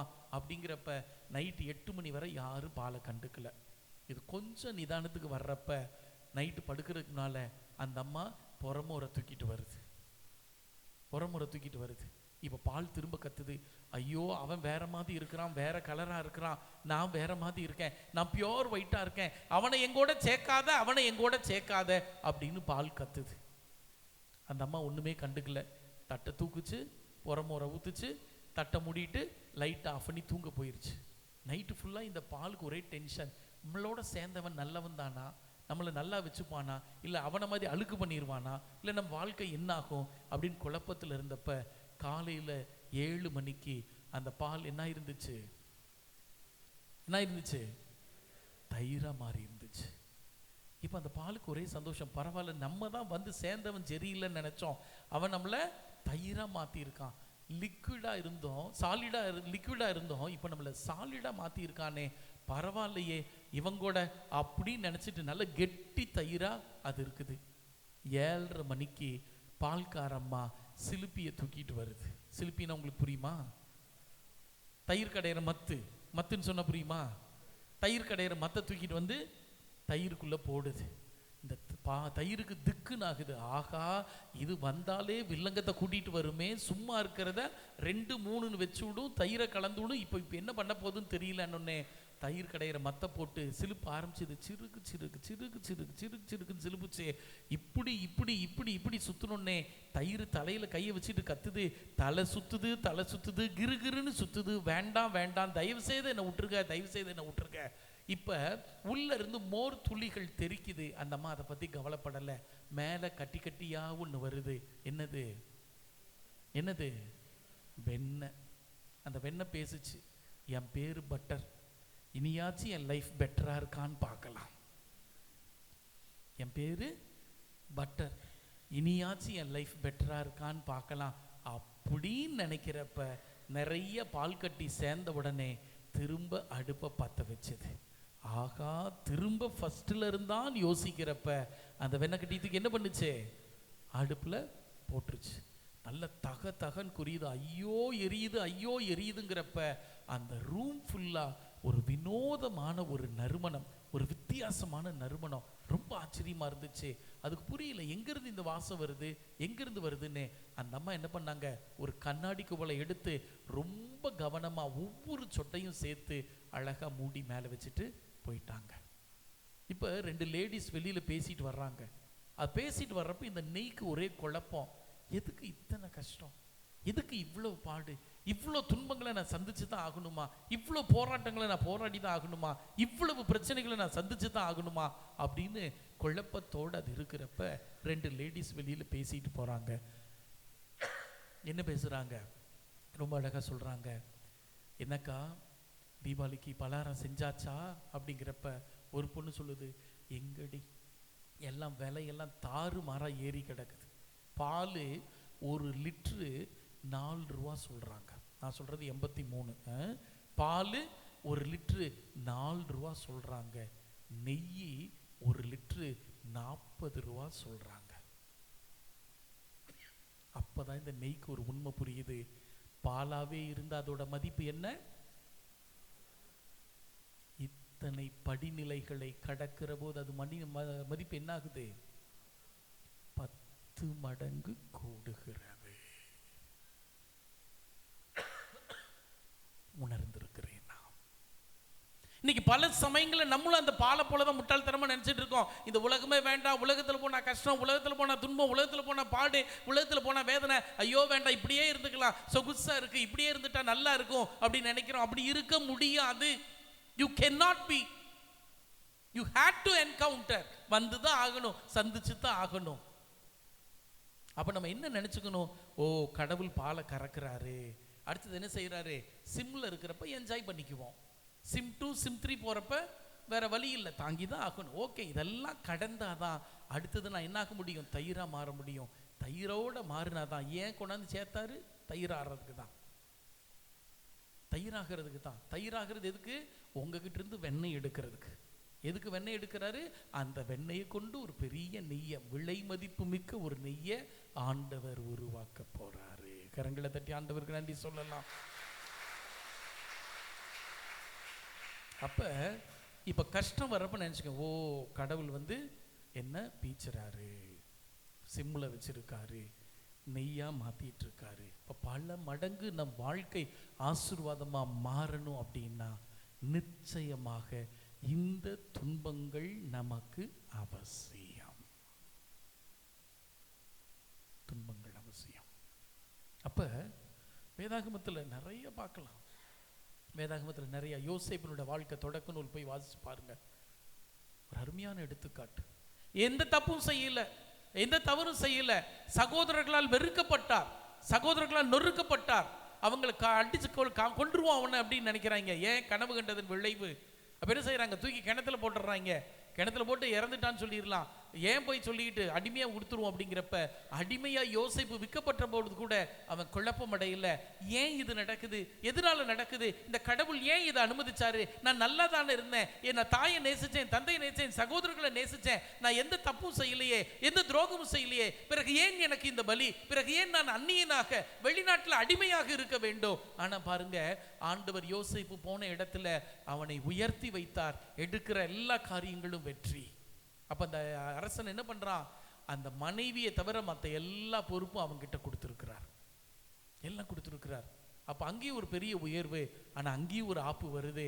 மனைவி தவறாக நடந்து கொள்ள போகிற போது யோசேப்பு என்ன சொல்றாரு, ஆண்டவருடைய பார்வையில் தீயதன படுகிறதை ஒரு காலும் நான் செய்ய மாட்டேன். ஒருவேளை தப்பு செஞ்சிருந்தா ஒருவேளை அவங்க 2 பேருக்குள்ள முடிஞ்சிருக்கலாம், ஒன்றும் பெருசா இருந்திருக்காது, அந்த மனைவி நல்ல இவனை கவனிச்சிருக்கும். ஆனா யோசேப்பு என்ன பண்றாரு, 2 பேர் தான் தப்பு செய்யறோம், யாரும் பார்க்கலன்னு நினைக்கிறோம். ஆண்டவருடைய பார்வையில் எதுவும் மறைக்கப்படுகிறது இல்லை, நான் செய்ய மாட்டேன்.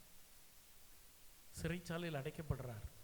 அப்ப சிறைச்சாலையில் இருக்கிறப்ப கோபம் வந்திருக்கணும், நான் நேர்மையா இருந்தனே, நான் ஒருவேளை தப்பு செஞ்சிருந்தா ஒருவேளை நல்லா இருந்திருக்குமோ, ஒருவேளை நான் தவறு பண்ணியிருந்தேன்னா என் வாழ்க்கை வேற மாதிரி போயிருந்திருக்குமோ, இப்படி கொண்டாந்து சிறைச்சாலை வச்சுட்டீங்க ஆண்டவரே. அப்பவும் வருத்தப்படல, அங்கேயும் நன்மையை மறைச்சு வச்சிருக்கிறாரு.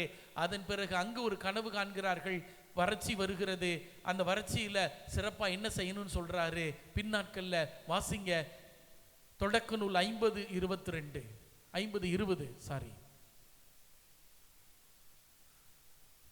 நீங்கள் எனக்கு தீமை செய்ய நினைத்தீர்கள், ஆனால் கடவுள் அதை இன்று நடப்பது போல் திரளான மக்களை உயிரோடு காக்கும் பொருட்டு நன்மையாக மாற்றிவிட்டார். கரங்களை உற்சாகமா தட்டி ஆண்டவருக்கு நன்றி சொல்வோம். நமக்கு புரியாது, ஒரு சில டைம் புரியாது. யோசேப்புக்கு புரியல, யோபுக்கு புரியல. யோபு 1ஆவது அதிகாரம் வாசிங்கன்னா குற்றபலிகள் கொடுக்கிறார், பையன்க தெரிஞ்சோ தெரியாமலோ செஞ்ச பாவத்துக்கு பலி கொடுக்கிறார், ஜெபிக்கிறார், ரொம்ப பக்தியா இருக்கார். 2ஆவது அதிகாரத்துல விழுது அடி, அடுத்து விழுது அடி. மனைவி கூட சொல்றாங்க, இன்னுமா இந்த ஆண்டவரை நீ துதிச்சுக்கிட்டு இருக்கிற. அப்ப ரொம்ப அழகா யோபு ஒரு வார்த்தை சொல்லுவாரு, பைத்தியக்காரி, நன்மைகளை ஆண்டவர் கரங்களிலிருந்து பெறுகிற போது சந்தோஷமாய் பெற்றாய். இந்த துன்பங்கள் கண்டிப்பாய் இதில் ஆண்டவர் எதையாவது மறைத்து ஒளித்து வைத்திருப்பார். கரங்களை தட்டி ஆண்டவருக்கு நன்றி சொல்வோம். அதனாலதான் சொல்றேன், துன்பத்தில் இருக்கீங்களா, நோயில் இருக்கீங்களா, வேதனையில் இருக்கீங்களா, பிரச்சனையில் இருக்கீங்களா, கைவிடப்பட்டது போல இருக்கிறீங்களா, every miracle in the Bible first started as a problem. ஒரு பிரச்சனையோடு இருக்கிறீங்கன்னா ஒரு அற்புதத்தை, ஒரு அதிசயத்தை இந்த ஆண்டவர் இன்றைக்கு உங்களுக்கு செய்ய தயாராக இருக்கிறார். நம்புறவங்க கரங்களை உற்சாகமா தட்டி ஆண்டவருக்கு நன்றி சொல்லுங்க.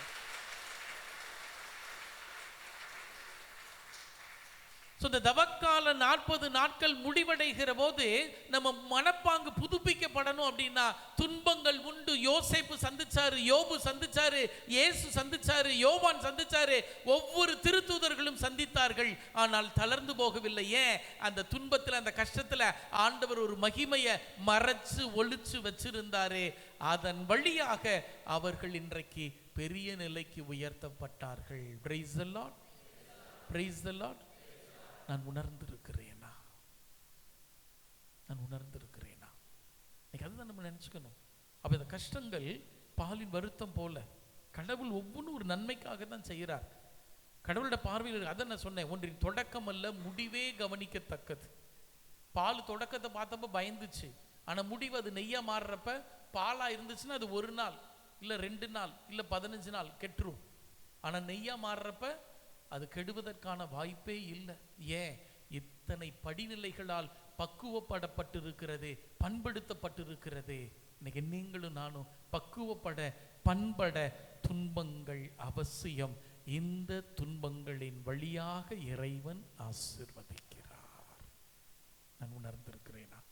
1 கொரிந்தியர் 10:13 ரொம்ப அழகான ஒரு இறை வார்த்தை. 1 கொரிந்தியர் 10:13 வாசிப்போம்.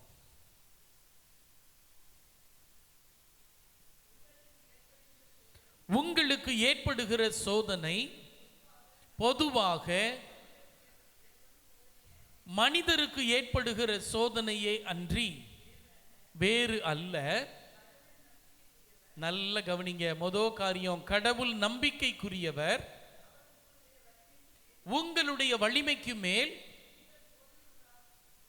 நீங்கள் சோதனைக்கு உள்ளாக விட மாட்டார். ஃபர்ஸ்ட் நம்பிக்கைக்குரியவர், ரெண்டாவது உங்க வலிமைக்கு மேல சோதனைக்கு உள்ளாக விட மாட்டாரு, மூணாவது சோதனை வரும்போது தாங்கிக் கொள்ளும் வலிமையை உங்களுக்கு அருள்வார், நாலாவது அதிலிருந்து விடுபட வழியும் செய்வார். கரங்களை தட்டி ஆண்டவருக்கு நன்றி சொல்லலாமா? இன்னைக்கு யோசிச்சு பார்க்கிறேன், லூச்சி பதோராவால எப்படி தாங்க முடிச்சது அந்த வலிய? ஆபரேஷன் அனஸ்தீசியா இல்லாம கற்பனை கூட பண்ணி பார்க்க முடியாது. மார்ஃபைன் அந்த பிள்ளை எடுக்கவே இல்லை. டாக்டர்ஸ் ரெக்கமெண்ட் பண்றாங்க, அம்மா இந்த பெயின் கில்லர் இது எடுத்தீங்கன்னா வலி குறையும். வேண்டாம் வேண்டாம், ஏன்? அந்த வலி குறைஞ்சிருச்சுன்னா எனக்கு ஆண்டவரோட அன்பை உணர முடியாது, அந்த வலி எனக்கு வேணும், அந்த துன்பம் எனக்கு வேணும், அந்த கஷ்டம் எனக்கு வேணும், அதோடு நான் ஆண்டவரை நெருங்க வேண்டும். ஒரு சின்ன நிகழ்வு பெருந்துறையில் இருந்தப்ப நடந்த ஒரு அருமையான சம்பவம். முதல் பங்கு தந்தையா அப்பதான் நான் அங்க போறேன். 28 குடும்பங்கள், சின்ன பங்கு, ஒரு குட்டி கோயில், உங்க சக்கரி செலவு தான் இருக்கும் அந்த கோயில். அந்த கோயில்ல முதல் பங்கு தந்தையா பொறுப்பெடுக்கிறேன். திருப்பலிகள் நிறைவேற்றி ரொம்ப சந்தோஷமா போகுது. ஒரு குடும்பம் போல இருக்கும் அந்த பங்கு.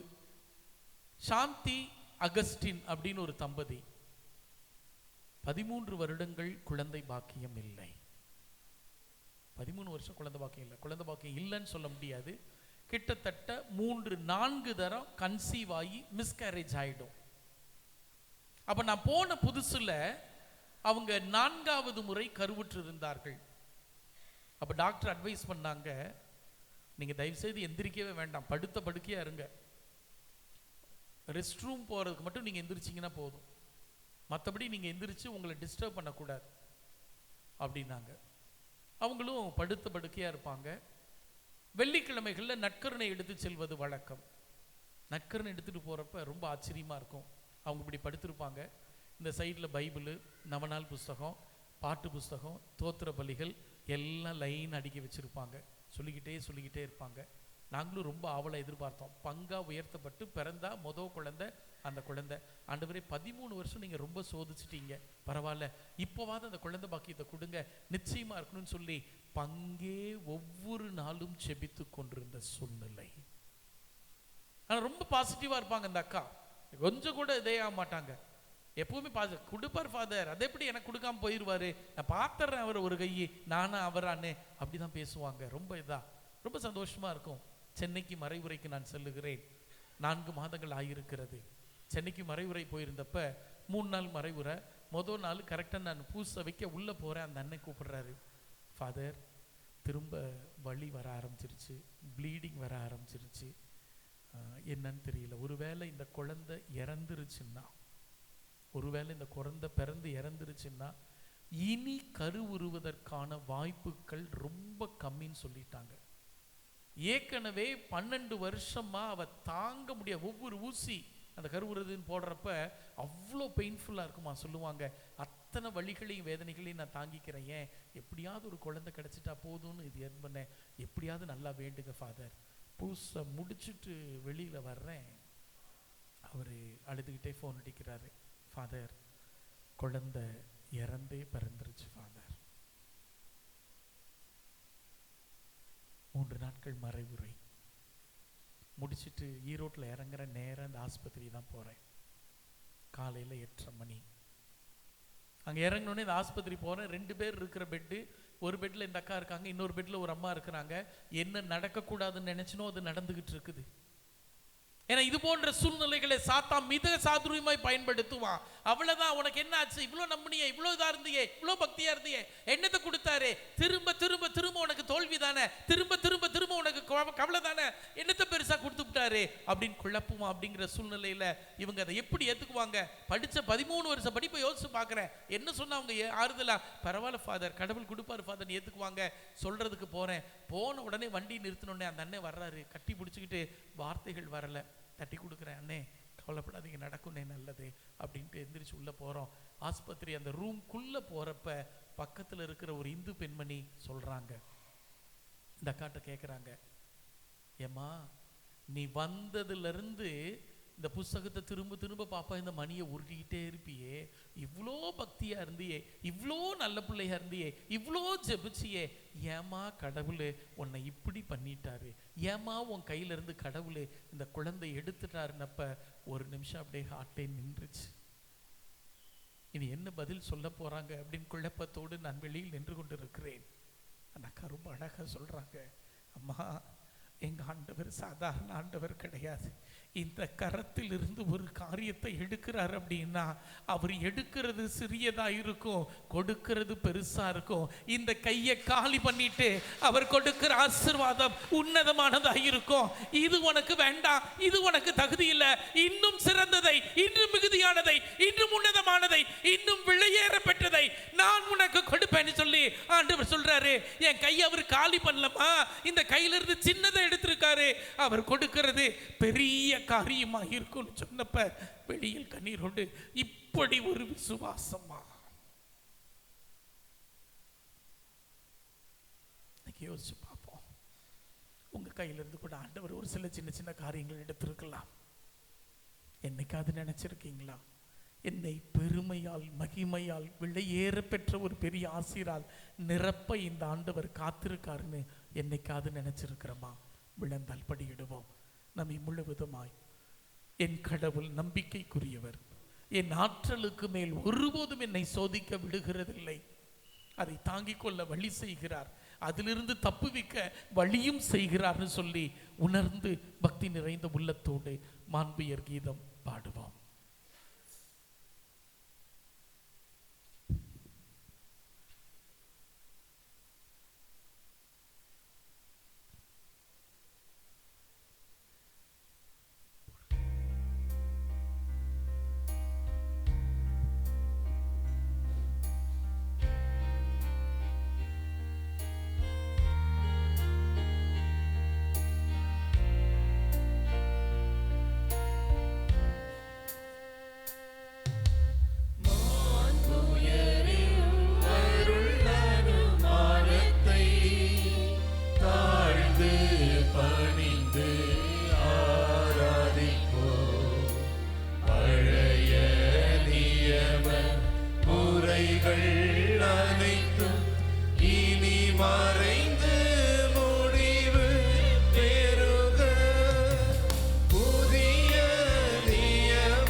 வானின்றவர்களுக்கு அப்பம் அளித்தீரே, இனிமையெல்லாம் தன்னகத்தை கொண்ட அப்பம் இதுவே. ஜெபிப்போமாக. இறைவா, வியப்புக்குரிய திருவருட்சாதனத்தில் உம்முடைய திருப்பாடுகளின் நினைவை எங்களுக்கு விட்டு சென்றீ. உமது திருவுடல் திரு ரத்தம் இவற்றின் மறைபொருளை வணங்கும் நாங்கள் உமது மீட்பின் பலனை இடைவிடாமல் அனுபவிக்க அருள் புரியும். என்றென்றும் வாழ்ந்து ஆட்சி செய்கின்றவர் வழியாக உம்மை மன்றாடுகிறோம்.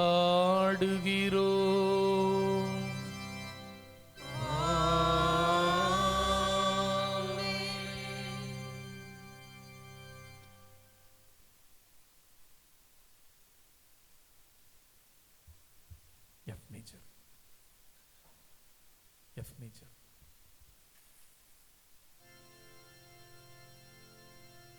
ஆசீர்வதியும் தேவா ஆசீர்வதியும், ஆசீர்வதியும் தேவா ஆசீர்வதியும்.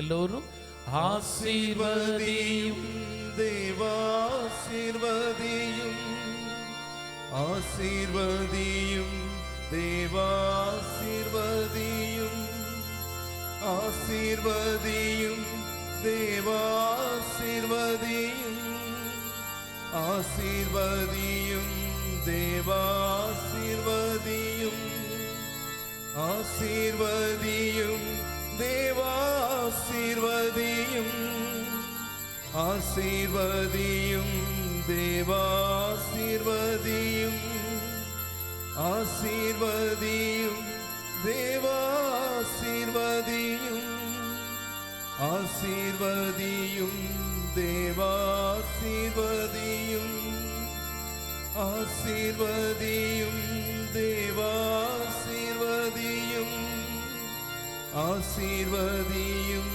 தேவா ஆசீர்வதியும்.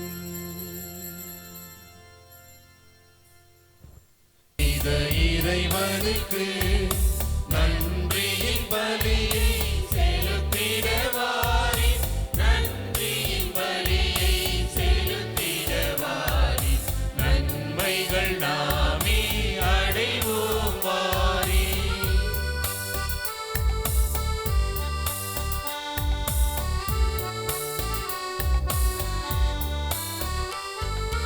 உள்ளத்தை தருவது திருப்பலியா, உடைந்ததென்றால் அது பெரும் பலியா.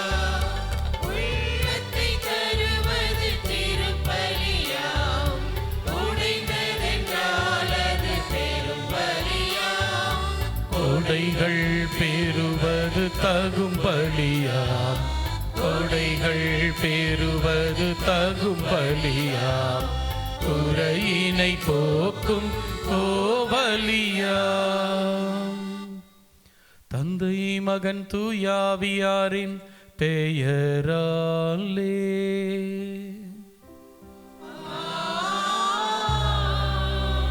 நம் ஆண்டவராகிய இயேசு கிறிஸ்துவின் அருளும் கடவுளின் அன்பும் தூய ஆவியின் நட்புறவும் உங்கள் அனைவரோடும் இருப்பதாக.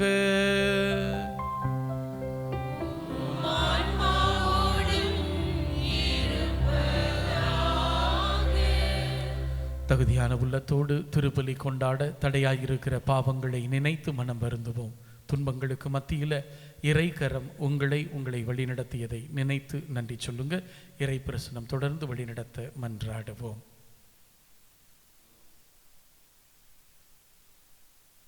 எங்களுக்காய் விண்ணகம் துறந்து மன்னகம் வந்த ஆண்டவரே இரக்கமாயிரும். சிலுவை பாடுகளை மனமுவந்து ஏற்ற கிறிஸ்துவே இரக்கமாயிரும். அருளின் ஆசிரியன் அபிஷேகத்தின் பாதையில் தொடர்ந்து எங்களை நடத்துகிற ஆண்டவரே இரக்கமாயிரும். எல்லாம் வல்ல இறைவன் நம் மீது அளவு கடந்து இரக்கம் வைத்து நம் பாவங்களை மன்னித்து நித்திய வாழ்வுக்கு நம்மை அழைத்து செல்வாராக. மன்றாடுவோமாக.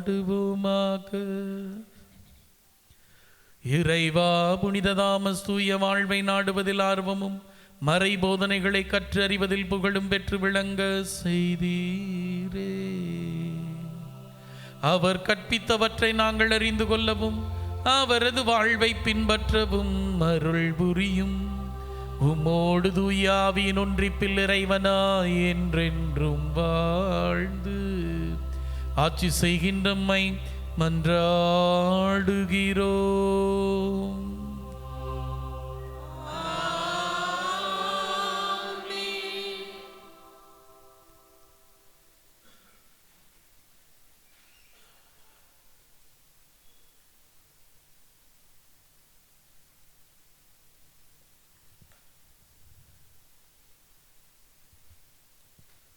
எபிரேயருக்கு எழுதப்பட்ட திருமுகத்திலிருந்து வாசகம். சகோதர சகோதரிகளே, வரப்போகும் நலன்களின் உண்மை உருவை திருச்சட்டம் எடுத்து காட்டவில்லை. அது அவற்றின் நிழலாக மட்டுமே உள்ளது. எனவேதான் ஆண்டுதோறும் இடைவிடாமல் செலுத்தப்படும் அதே பலிகளால் வழிபட வருபவர்களை நிறைவுள்ளவர்களாக்க அதற்கு வலிமை இல்லை. அவ்வாறு இருந்திருந்தால் பலி செலுத்துவது நின்றிருக்கும் அல்லவா? ஏனெனில் வழிபடுபவர்கள் ஒரே முறையில் தூய்மை அடைந்திருந்தால் பாவத்தை பற்றிய உணர்வே அவர்களிடம் இராதே. மாறாக பாவங்கள் நீங்கவில்லை என்பதை அந்த பலிகள் ஆண்டுதோறும் நினைவுபடுத்தி கொண்டே இருக்கின்றன. ஆம், காளைகள், வெள்ளாட்டு கிடாய்கள் இவற்றின் இரத்தம் பாவங்களை போக்க முடியாது. அதனால்தான் கிறிஸ்து உலகிற்கு வந்தபோது பலியையும் காணிக்கையையும் நீர் விரும்பவில்லை, ஆனால் ஓர் உடலை எனக்கு அமைத்து தந்தீர். எரிபலிகளும் பாவம் போக்கும் பலிகளும் உமக்கு உகந்தவை அல்ல. எனவே நான் கூறியது, என் கடவுளே, உமது திருவுளத்தை நிறைவேற்ற இதோ வருகின்றேன். என்னை குறித்து திருநூல் சுடரில் எழுதப்பட்டுள்ளது என்கிறார். திருச்சட்டப்படி செலுத்தப்பட்ட போதிலும் நீர் பலிகளையும் காணிக்கைகளையும் எரிபலிகளையும் பாவம் போக்கும் பலிகளையும் விரும்பவில்லை. இவை உமக்கு உகந்தவை அல்ல என்று அவர் முதலில் கூறுகிறார். பின்னர் உமது திருவுளத்தை நிறைவேற்ற இதோ வருகின்றேன் என்கிறார். பின்னையதை நிலைக்க செய்கிற முன்னையதை நீக்கிவிடுகிறார். இத்திருவுளத்தால் தான் இயேசு கிறிஸ்து ஒரே ஒரு முறை தம் உடலை பலியாக செலுத்தியதன் மூலம் நாம் தூயவர் ஆக்கப்பட்டிருக்கிறோம். ஆண்டவரின் அருள்வாக்கு. பதிலுரை பாடல் பல்லவி. உமது திருவுளம் நிறைவேற்ற கடவுளே இதோ வருகின்றேன்.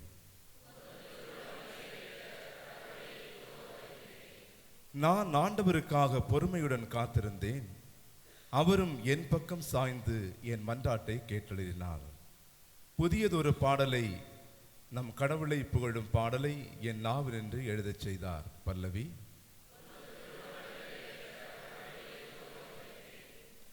பலியையும் காணிக்கையையும் நீர் விரும்பவில்லை, எரிபலியையும் பாவம் போக்கும் பலியையும் நீர் கேட்கவில்லை. ஆனால் என் செவிகள் திறக்கும்படி செய்தீர். எனவே இதோ வருகின்றேன். பல்லவி. என் நீதியை நீர் நிலைநாட்டிய நற்செய்தியை மாபெரும் சபையில் அறிவித்தேன். நான் வாயை மூடிக்கொண்டிருக்கவில்லை. ஆண்டவரே, நீர் இதை அறிவீர். பல்லவி.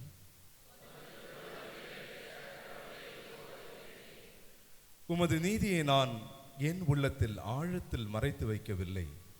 உம் வாக்கு பிறழாமை பற்றியும் நீர் அருளும் மீட்பை பற்றியும் கூறியிருக்கின்றேன். உம் பேரன்பையும் உண்மையையும் மாபெரும் சபைக்கு நான் ஒழிக்கவில்லை. பல்லவி.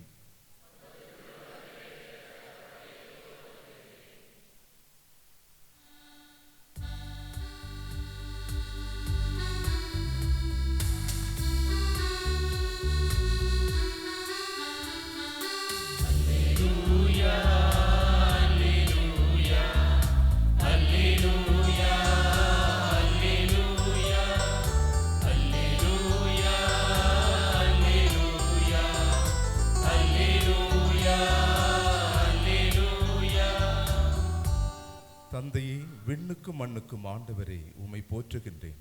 ஏனெனில் ஞானிகளுக்கும் அறிஞர்களுக்கும் இவற்றை மறைத்து குழந்தைகளுக்கு வெளிப்படுத்தினீர். அல்லேலூயா. அல்லேலூயா, அல்லேலூயா, அல்லேலூயா.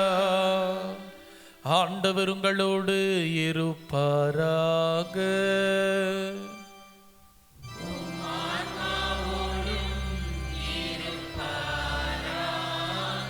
மாற்கெழுதியது என செய்தியிலிருந்து வாசகம்.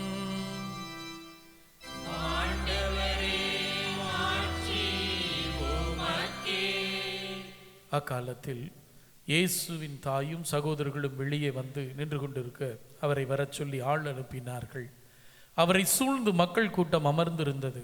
அதோ உம் தாயும் சகோதரர்களும் சகோதரிகளும் வெளியே நின்று கொண்டு உம்மை தேடுகிறார்கள் என்று அவரிடம் சொன்னார்கள். அவர் அவர்களை பார்த்து, என் தாயும் என் சகோதரர்களும் யார் என்று கேட்டு தம்மை சூழ்ந்து அமர்ந்திருந்தவர்களை சுற்றிலும் பார்த்து, இதோ என் தாயும் என் சகோதரர்களும் இவர்களே, கடவுளின் திருவுளத்தை நிறைவேற்றுபவரே என் சகோதரும் சகோதரியும் தாயும் ஆவார் என்றார். ஆண்டவரின் அருள்வாக்கு.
சகோதர சகோதரிகளை, உங்களிடையதும் என்னுடையதுமான பலியெல்லாம் உள்ளதந்தையாக இறைவனுக்கு ஏற்புடையதாகும்படி மன்றாடுங்கள்.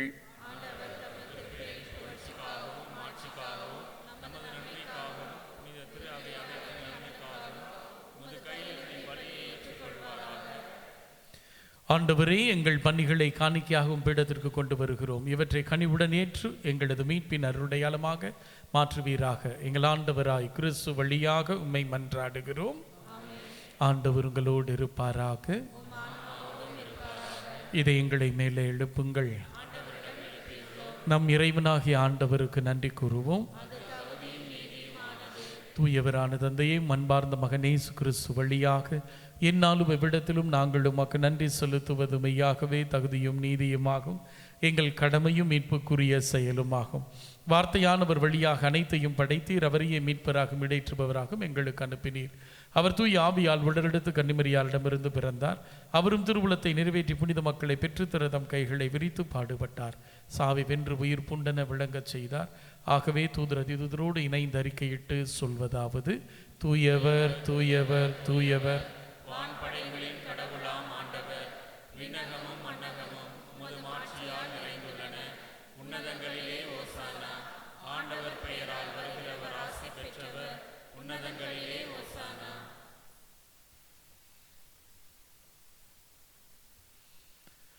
ஆண்டவரே, நேர்மையாகவே தூயவர், தூய்மை அனைத்திற்கும் ஊற்று. ஆகவே ஆவியை பொழிந்து எக்காணிக்கைகளை தூய்மைப்படுத்த வேண்டுகிறோம்.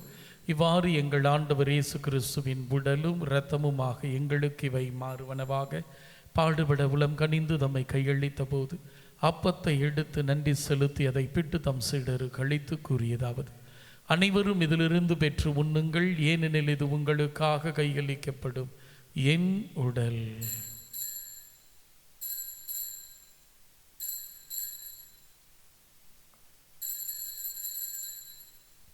அவன் நம்மை இரவிருந்தை அருந்தியவின் கிண்ணத்தை எடுத்து நன்றி செலுத்தி தம் சீடரு கழித்து கூறியதாவது: அனைவரும் இதிலிருந்து பெற்று வருகுங்கள், ஏனெனில் இது புதிய நிலையான உடன்படிக்கைக்குரிய இரத்தத்தின் கிண்ணம்.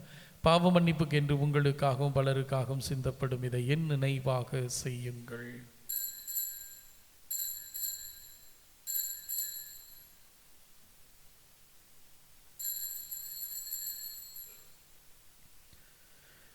நம்பிக்கையின் மறைபொருள்.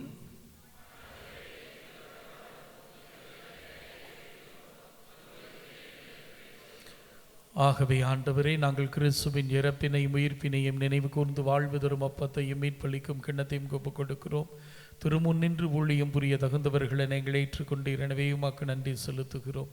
மேலும் கிறிஸ்துவின் உடலிலும் இரத்தத்திலும் பங்கு கொள்ளும் எங்களை தூய் ஆவி ஒன்று சேர்க்க வேண்டும் என உம்மை தாழ்மையுடன் மன்றாடுகிறோம். ஆண்டவரே, உலகெங்கும் பரவி இருக்கும் உடைய திரு அவையை நினைவு கூர்ந்தருளும். எங்கள் திருத்தந்தை பிரான்சிஸ், எங்கள் ஆயர் பவுலோ மற்றும் எல்லா திருநிலையினராகிய அனைவரோடும் திரு அவை அன்பில் நிறைவு பெறச் செய்தருளும்.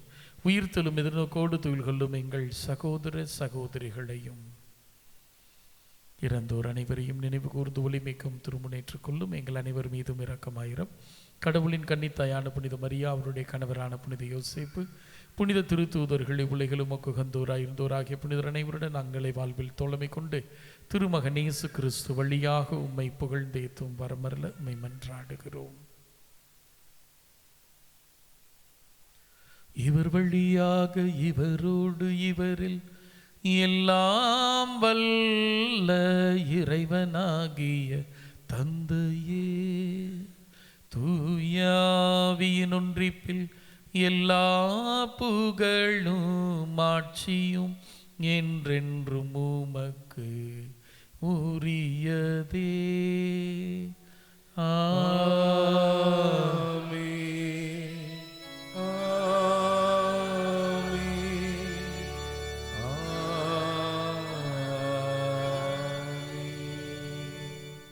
வெறுமனே நம்பிக்கை கொள்வதற்கு மட்டுமல்ல, துன்பங்களை தாங்குவதற்கு அருளை பெற்றுள்ளீர்கள் என்று சொன்ன ஆண்டவர் கரம் பற்றி வாழ் நடக்க தொடர்ந்து ஒப்புக் கொடுப்போம். விண்ணுலகில் இருக்கிற எங்கள் தந்தையே, உமது ஆட்சி வருக, உமது திருவுளம் விண்ணுலகில் நிறைவேறுவது போல மண்ணுலகிலும் நிறைவேறுக. எங்கள் அன்றாட உணவை இன்று எங்களுக்கு தார். எங்களுக்கு எதிராக குற்றம் செய்வோர் நாங்கள் மன்னிப்பது போல எங்களை சோதனைக்குட்படுத்தாதேயும் தீமையிலிருந்து. ஆண்டவரே, தீமை அனைத்திலும் இருந்து எங்களை விடுவித்து எங்கள் வாழ்நாளில் அமைதி கனிவுடன் நல்லமை மன்றாடுகிறோம். இரக்கத்தின் உதவியால் நாங்கள் பாவத்திலிருந்து எப்போதும் விடுதலை பெற்று யாதொரு கலக்கமின்றி நலமாயிருப்போமாக. நாங்கள் எதிர்நோக்கி இருக்கும் பேரின்பத்திற்காகவும் மீட்பர் இயேசு கிறிஸ்துவின் இரண்டாம் வருகைக்காகவும் காத்திருக்கிறோம். ஆண்டவராகிய இயேசு கிறிஸ்துவே, அமைதியை உங்களுக்கு விட்டு செல்கிறேன், என் அமைதியை உங்களுக்கு அளிக்கிறேன் என்றும் திருத்தூதர்களுக்கு மொழிந்தீரே. எங்கள் பாவங்களை பாராமலும் திரு அவையின் நம்பிக்கையை கண்ணோக்கியும் திருவுளத்திற்கு ஏற்ப அதற்கு அமைதியை முற்றுமையும் அளித்தருள திருவுளம் கொள்வீராக. என்றென்றும் வாழ்ந்து ஆட்சி செய்கின்றவர் நீரே. ஆண்டவருடைய அமைதி உங்களோடு என்றும் இருப்பதாக. ஒருவருக்கொருவர் அமைதியை பகிர்வோம்.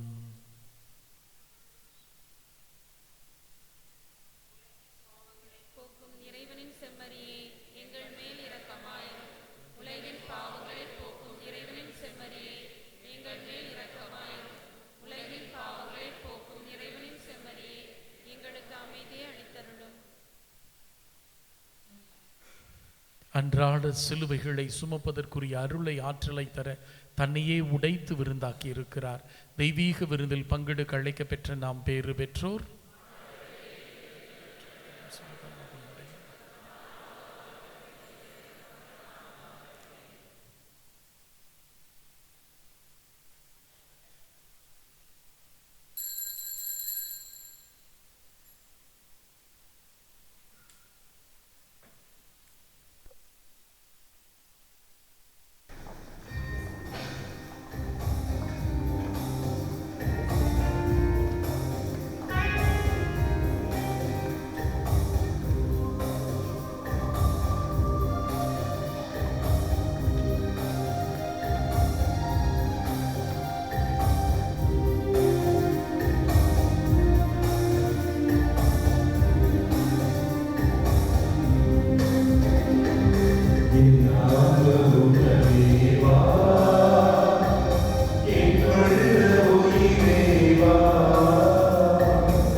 Praise the Lord. Hallelujah.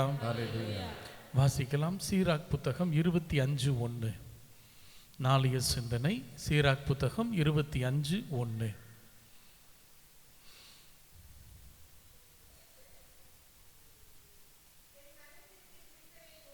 என் மனதிற்கு பிடித்தவை 3, ஆண்டவர் முன்னும் ஜி மேஜர். கண்களை மூடி. துன்பங்களில் இந்த ஆண்டவர் என்னை வழி நடத்தி இருக்கிறார். இந்த நல்ல தெய்வத்திற்கு நான்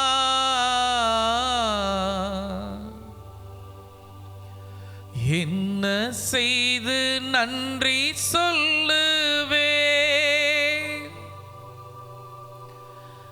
எந்த நட்ப ஜீவியத்தை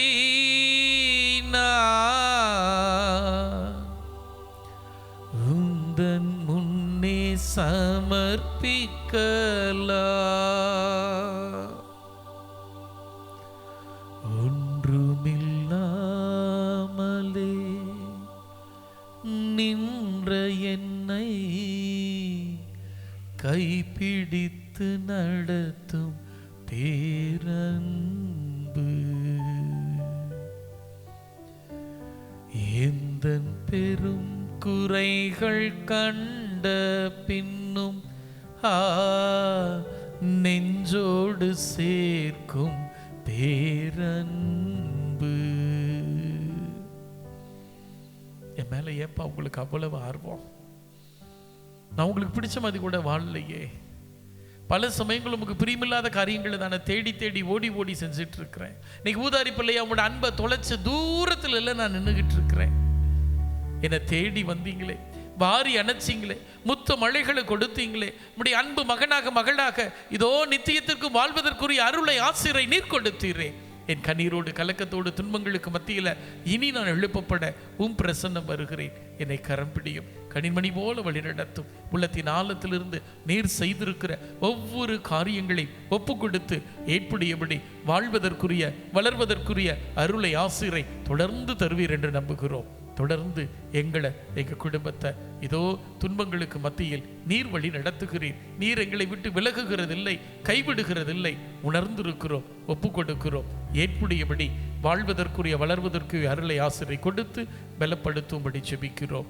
ஜெபம் கேட்டு நடத்தும் ஜீவனுள்ள நல்ல பிதாவே, இந்த உயிருள்ள ஆண்டவர் என்றும் உங்களோடு இருப்பாராக. எல்லாம் வல்ல இறைவன் தந்தை, மகன், தூய ஆவியார் தொடர்ந்து நம்மை பொறுப்படுத்தி வல்லமையாய் வழிநடத்தி ஆசீர்வதிப்பாராக. துன்பங்களுக்கு மத்தியில் நம்பிக்கையோடு அவரின் சாயல்களாய் வாழ மாற சென்று வருவோம். திருப்பலி நிறைவேறிற்று. பிரியமானவர்களே, ஒரு நிமிடம்.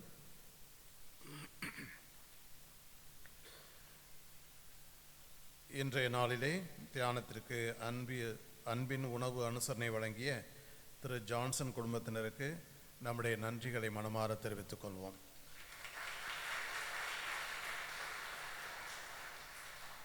நேற்றும் இன்றையும் நிறைய பேர் வந்திருந்து இந்த தியானத்திலே பங்கெடுத்திருக்கிறீர்கள். உங்களை பாராட்டுகிறேன்.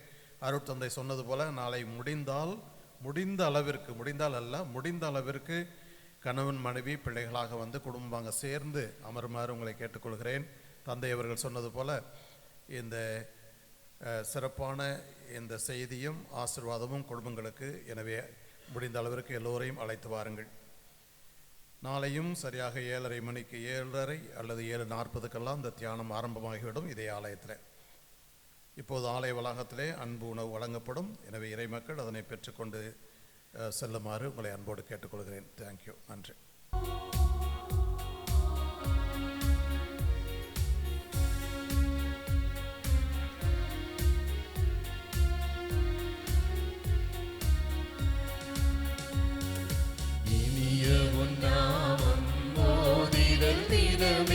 அனைவரும் மகிழ்வோமே, இனிய உன்னாமம் மோதிடல் தினமே, அனைவரும் மகிழ்வோமே.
பரிசுத்த நற்கருணைக்கு